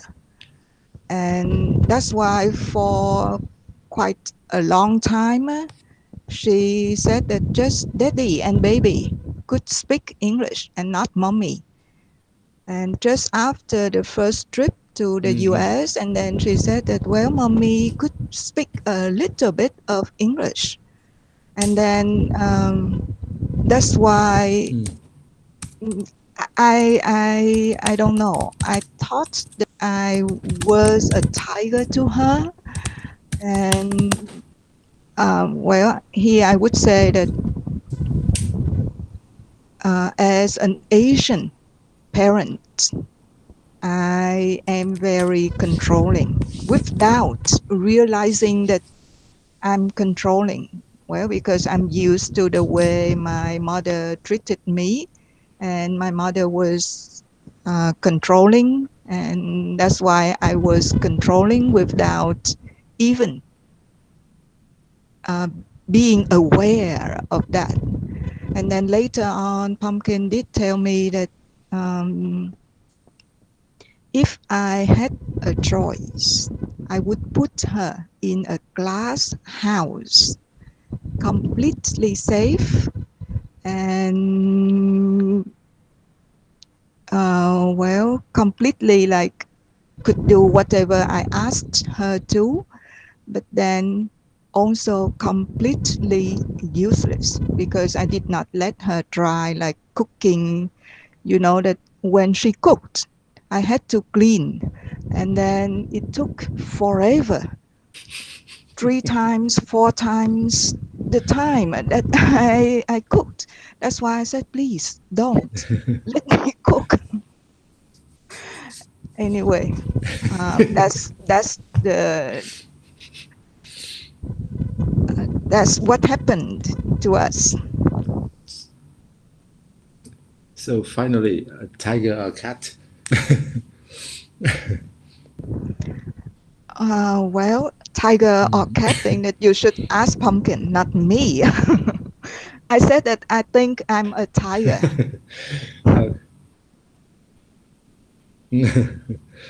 Okay, so so a tiger uses DPI, right?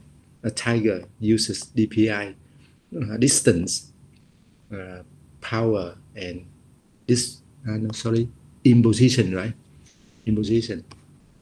So they are the three, as I expected to explore. So the causal factors, and according to your sharing, so we have here the 3 causal factors which affect someone's behavior, including distance, power, and imposition. And then according to these factors, they usually position themselves among others, and they have the proper requesty behaviors. Okay, so that's the way we conduct a quality research. We make it an exploratory research in which we are expected to be critical enough to analyze causal factors which affects the events. So here the event is the requesty behavior. Okay, So just a review. So I would like to clarify the second one so that I make you remember what you learned last time in the previous session in terms of the concepts, causal factors that I would like you to remember. Okay, everyone, is it clear for you to remember and understand the concept, causal factors in a quality research?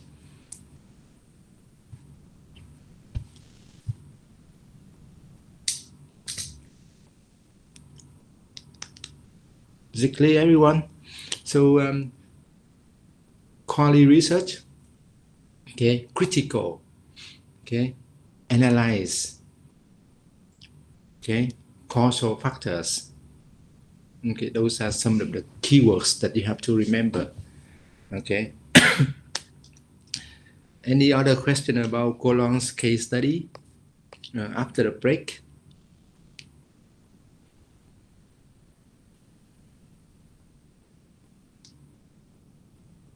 Yes or no? On me?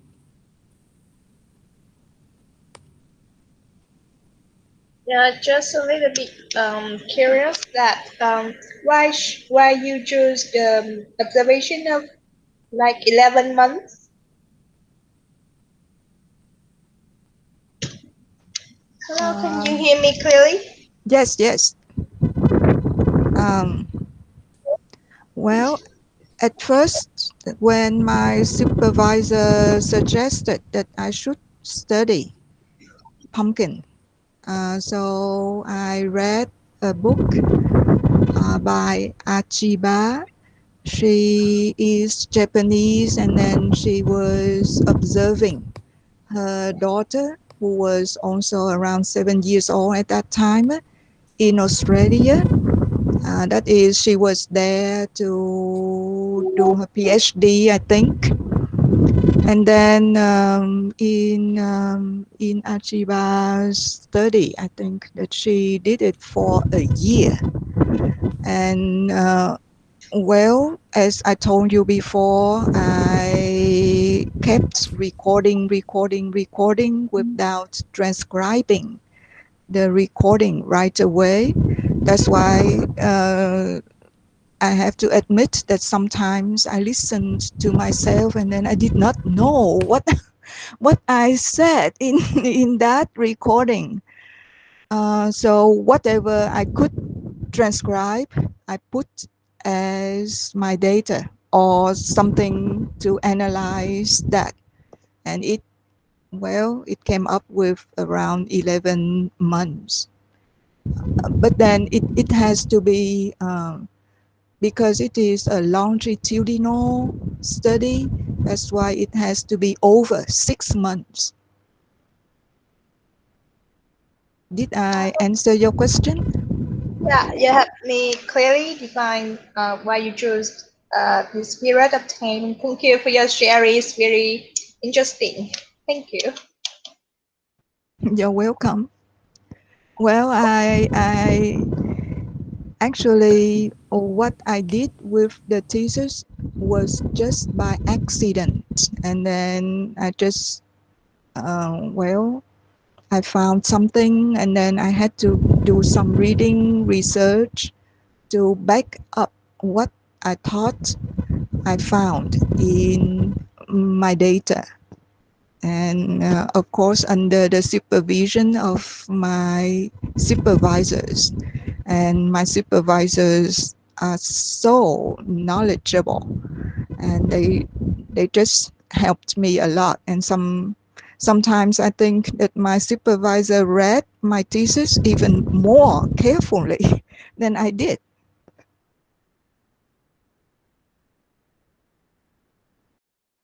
Yeah, thank you. I'm considering finding a foreign husband and do some research like you.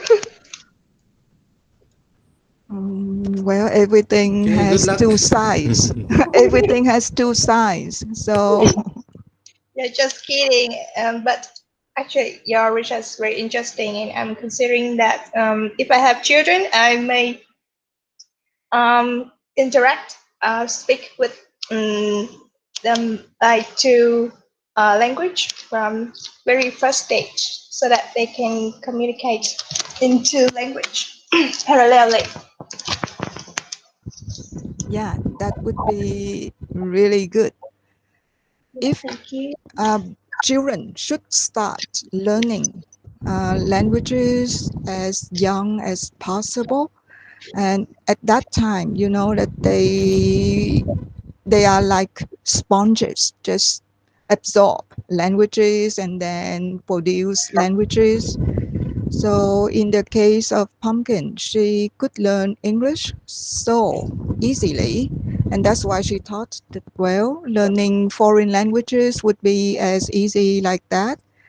But when she learned French, so she could realize that, okay, not easy at all. And then I think that that had wakened her up a bit. Yeah, I know. Thank you for sharing. You're welcome. Okay, Hong Mi, since quality research is expected to be an exploratory research, try to make it as long as possible. Okay, now maybe 3 months or 6 or 12 or 2 years. Yeah, the more, I mean You mean the more the better? the more time. Yeah, the more the better. Okay, so try to make it as long as possible to explore Yeah. the factors, to explore the. Okay. Thank you.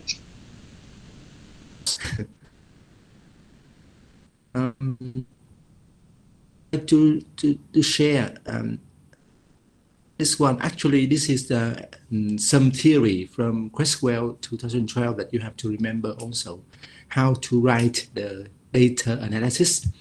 Okay, so you have listened to Cô Loan's case study, and then you have to you have time, you can read her physical production, I mean the hard copy of her research, in order to know how she physically wrote her. I'm really concerned about the language that you are expected to apply in the paper. It requires your linguistic knowledge. This is just an example that you have to. It sounds very simple, but then you have to be very careful. Okay. So this is just an example for you to know how to write the data analysis. Okay.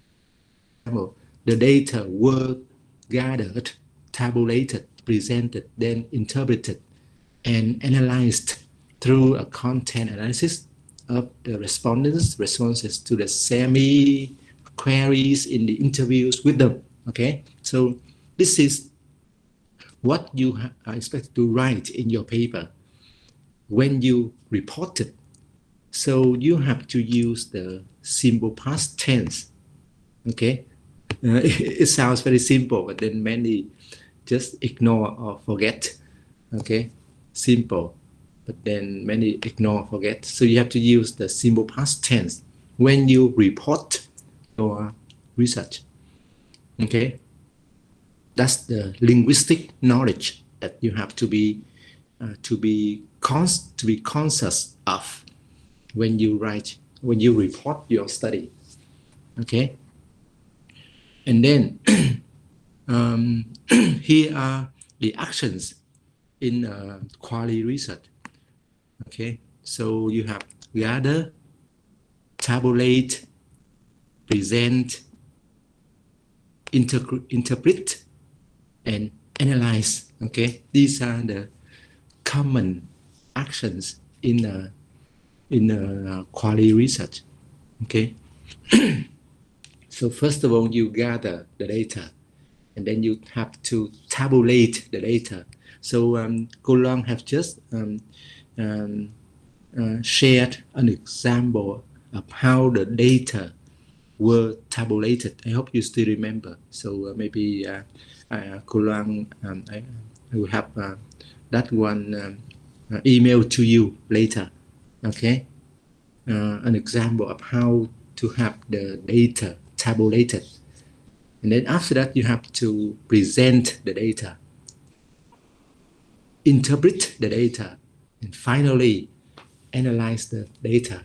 So when you analyze the data, you analyze the content of the respondents' responses. Okay, so you have, as I mentioned last time, you have text, or you have pages of codes collected. Then you have to analyze them. Okay, one more thing that you have to remember in terms of your linguistic knowledge is, okay, your application of passive voice.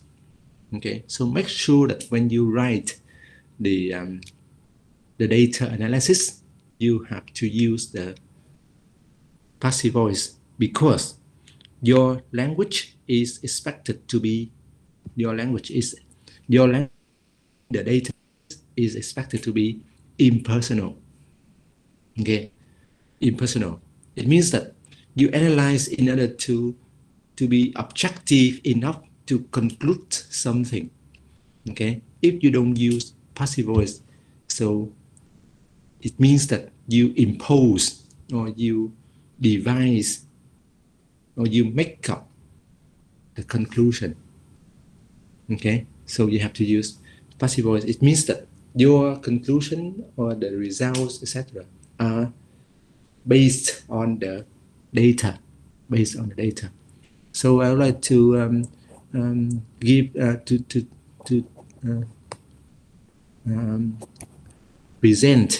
present the two example data analysis here. Yes, this one. Okay, so I will email to you later. You read at home. So here you have the example in which the passive voice is used to analyze the data. So can you notice the application of the passive voice, everyone?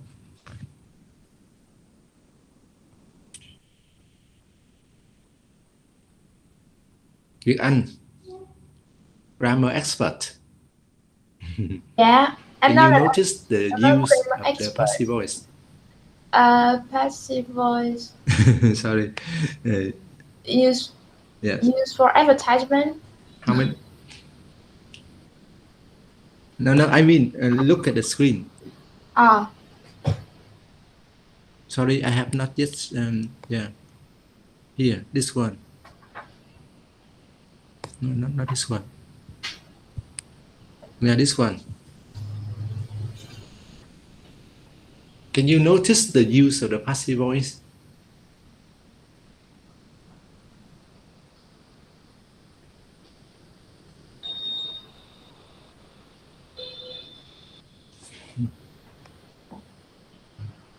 Detail count, how data were processed. Passive voice is used to describe the process of something. Is it? No, I don't know. I don't ask you to explain. But then in this example, so passive voice is used. Okay. So can you notice? So I have to point out where the passive voice is used. Yes. So okay. So in the first sentence was used. Yeah, the first time. Okay. In program, mark were used. And then was constructed. The required input file for program mark was constructed and was encountered. there? Free time. Yes. So that's the pattern. Okay, that's the pattern used in a data analysis in a quality research. So you have to apply this one in your own paper. Okay, try to use the passive voice when you write the data analysis part. Okay, understand what I mean? Okay, is it clear, everyone? So please use the simple past and the passive voice in data analysis. Okay, is it clear, everyone?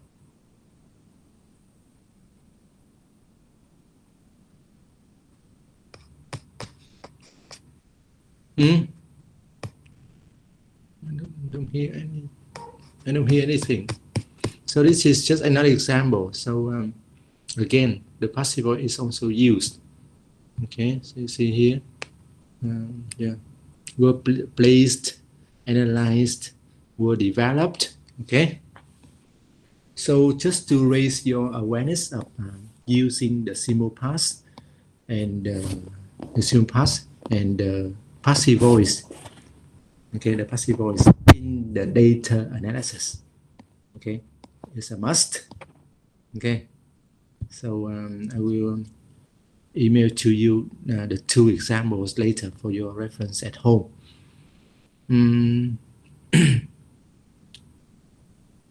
No. So the simple past and the passive voice is the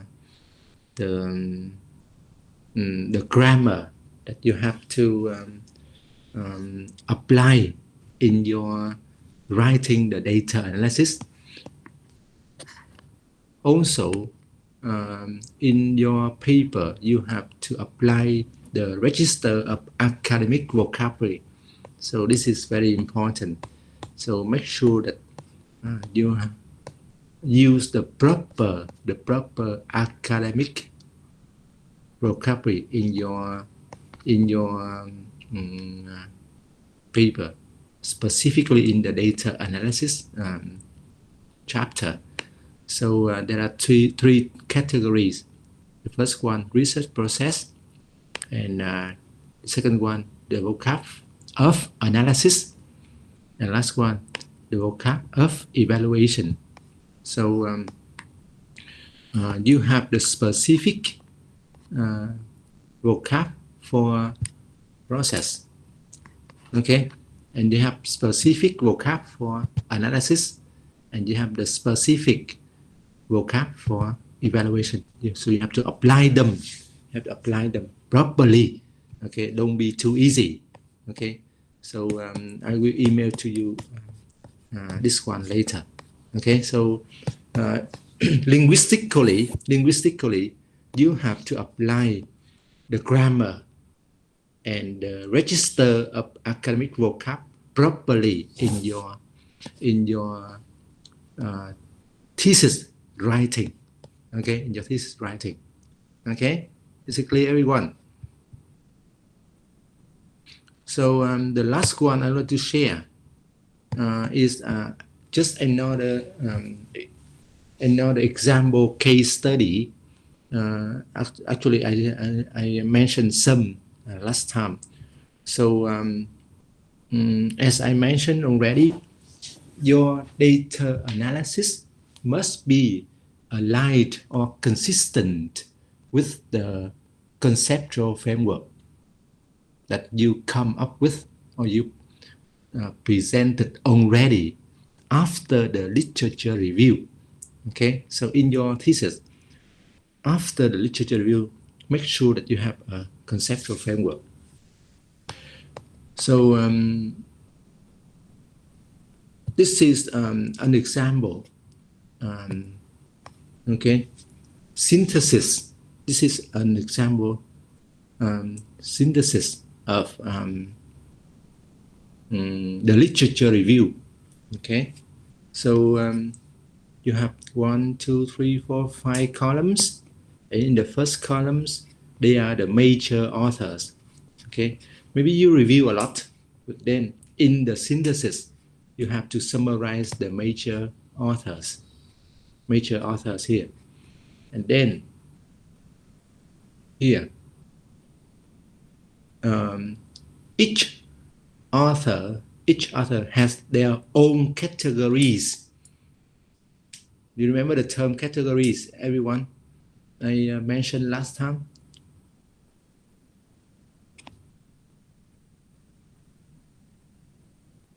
Nguyen, do you remember the term categories?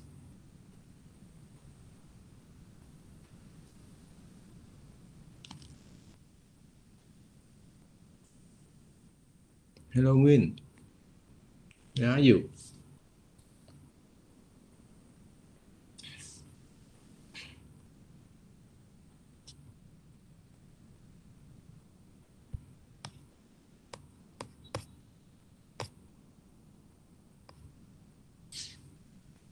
Yes. No, here. I have to review. I have to now type again on the chat box from course. So we obtain the property, right?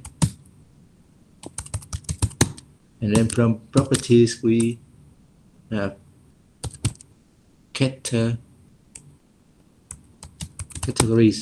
and finally we have the themes. Okay, you remember these 4 words? Win, you remember? Okay. Thank you. So the codes are the Vivo terms, or the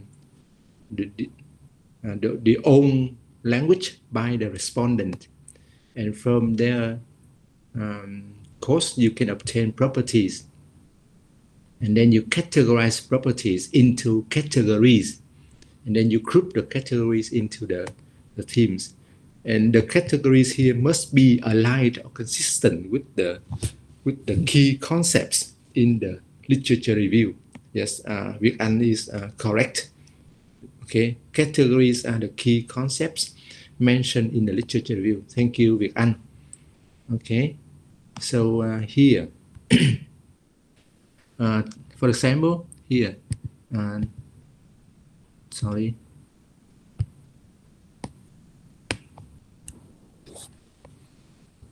For example, here you have Tani 2000, and she has some 1, 2, 3, 4 categories, and then Vera has 1, 2, 3, 4 categories, and Morris 1, 2, 3, 4, and Eliot and Bollinger. So all of them, all of the major authors have the categories here. Okay, and then even though they have different categories, even though the authors have different categories, but they share something in common. They share something in common. So what do they share in common? The 2 concepts here. Okay, the 2 themes. Sorry, 2 themes. They have different categories, but they have 2 themes in common. The first theme is valuing of the self, and the second theme is valuing of the other. Okay, so that's the way we group the categories into themes. Is it clear, everyone? Yes? Is it clear? Yes. Okay, thank you. So and then like Cô Loan's case study, so in the literature review and in the conceptual, you also compare perspectives, the Western perspective and the Eastern perspective. Okay, so here you have some categories, okay, stated by Western authors, and some categories here stated by Eastern authors. Okay, so you have to make sure that you have this combination of the 2 cultural perspectives, from the Eastern one and the the Western one. Actually, in your thesis, the Eastern one is usually reviewed in the part you call previous study. You remember that one? After the first part of literature review, we have the previous studies. You remember? Everybody, do you remember the part in the literature review as previous study? So that one is for the Eastern perspective. So we have to review the local studies. Vietnamese author. Is it clear? An, Nguyen, Duy. Excuse me. Lĩnh. So for Yes. the author from the Middle East country like Iran or Iraq, so how should we classify them? Eastern. Yeah, Eastern. Okay. Yes. Yes. They are also Eastern. Okay. But then we have to review some authors from the Vietnamese perspective also. So make sure that you don't just review a lot from the one you search from internet, from, Iraq, Iran, etc. Too many. So try to have more from the Vietnamese perspective. Okay. Okay. We have a lot in ERC. Okay.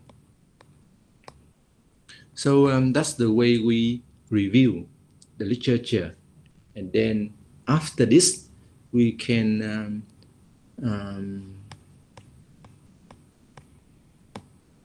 present. After the literature review, you can present a conceptual framework. Okay, and this is the conceptual framework based on the literature review I just mentioned above. So here you have the topic in the middle, and then you have two themes, right? The topic in the middle, and you have two themes, valuing of the cell and valuing of the other. And under the first theme, we have three what? Three. What is it? What are they? Under the theme, what are they? Categories. Everyone? Is it categories? Correct. Congratulations. Yes, correct. Congratulations. They are categories. Okay. So that's the conceptual framework. And then we conduct the qualitative study in order to collect the quality data to support the categories here. Okay. For example, the first category, self-acceptance. So what did the respondents say to support self-acceptance? What did the respondents say to support showing modesty? What did the respondents say to support the categories here? Okay, that's the way we do. Okay, so we have the cause, we have the properties, and those properties are collected to support these categories. Okay, so this is what I emailed to you already. Okay, so we have 1, 2, 3, 4 columns. You have to present a table or a tabulated analytical procedure like this one. Okay, so in the first column you have the cause, right? In the second column you have the property, and then these cause or these properties support one of the categories.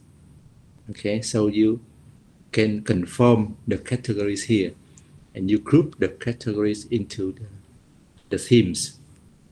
Okay, very easy, right? So that's another example for you. And then you are expected to do something like this one in your quality research. you have to present this table in quality research, and then you have to submit an example data analysis by the end of the course, like this one, to me. So I will email to you the guidelines. Okay, and based on the guidelines, please write the data analysis. But before you write the data analysis, you have to present this table. Okay. Any other question, everyone? You're tired.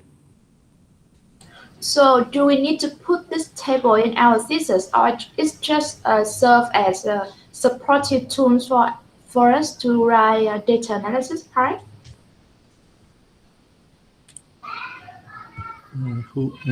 Sorry. Em nào vừa hỏi vậy? Dạ em, Việt Anh thầy. Việt Anh, right? Yeah. Dạ. Việt Anh ơi. Dạ. Anh ơi. Em hỏi lại hả thầy? Thầy remember, thầy email to you this one. Yeah. No, I understand your question, but I remember I emailed to you this one. Yeah. Okay. I don't know. I have emailed to you this example. This one. Yeah, Have you I have received this one it. from Mr. Duy?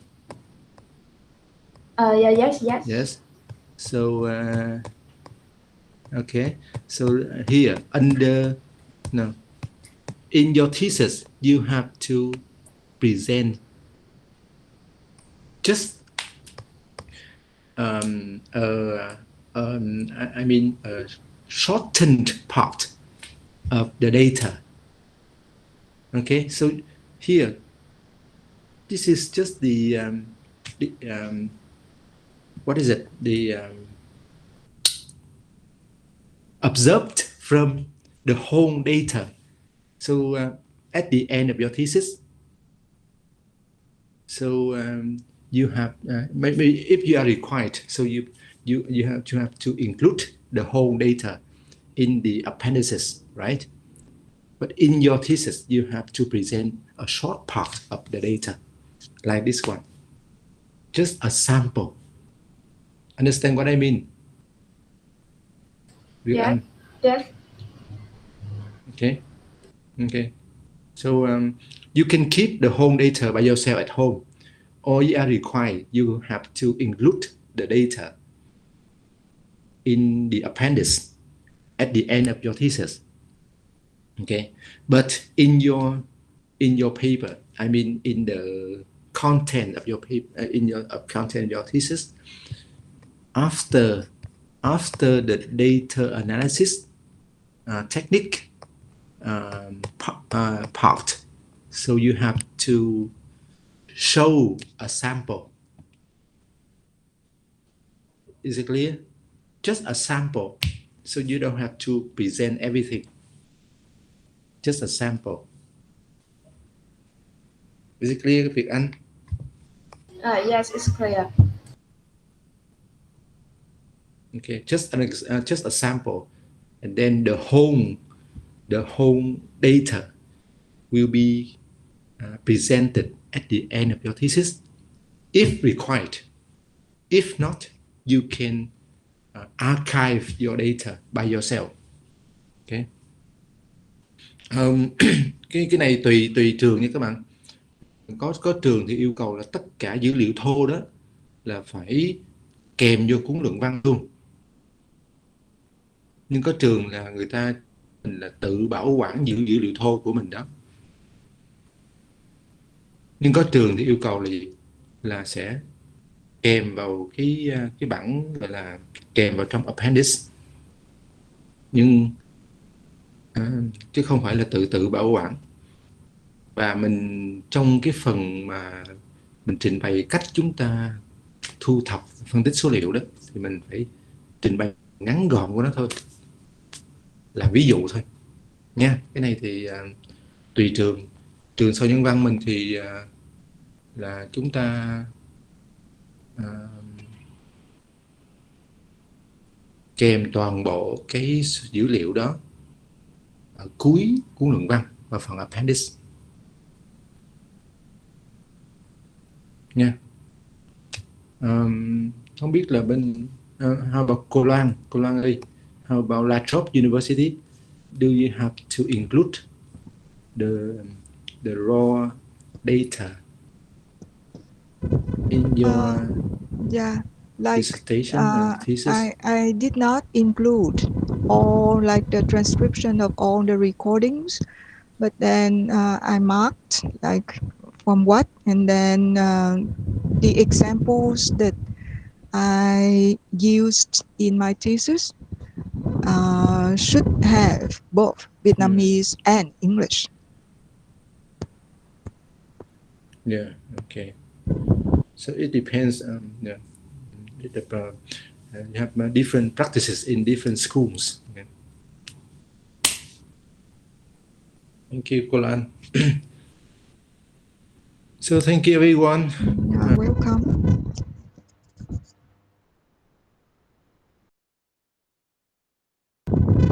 Well, thank you again, thầy Nguyên, and thank you, everyone. Thank you, cô Loan. Thank you, cô you Loan. for your listening. I think you're tired already. Thank you for your sharing. Okay.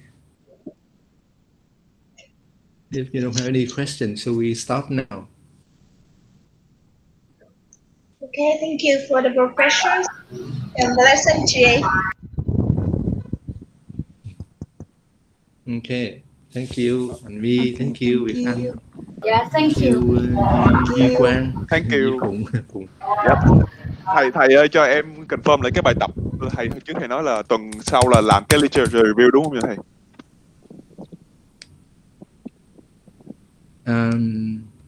Yes, you submit the draft to me and Cô Lan for comments. Yeah. Là mình làm ở dạng là outline hay là just làm just the outline, don't write the whole paragraph. To present the pattern. Vậy là mỗi nhóm sẽ tự chọn một chủ đề.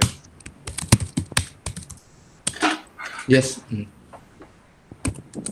Dạ thầy, vậy là cái outline thì thầy sẽ hướng dẫn trong cái file mà thầy gửi cho lớp em đúng không thầy? Yes, something like this, but I have to revise a little bit. Something like this one. Okay. Dạ vâng, cảm ơn thầy và cô Loan ạ. Okay, but I have to revise a little bit.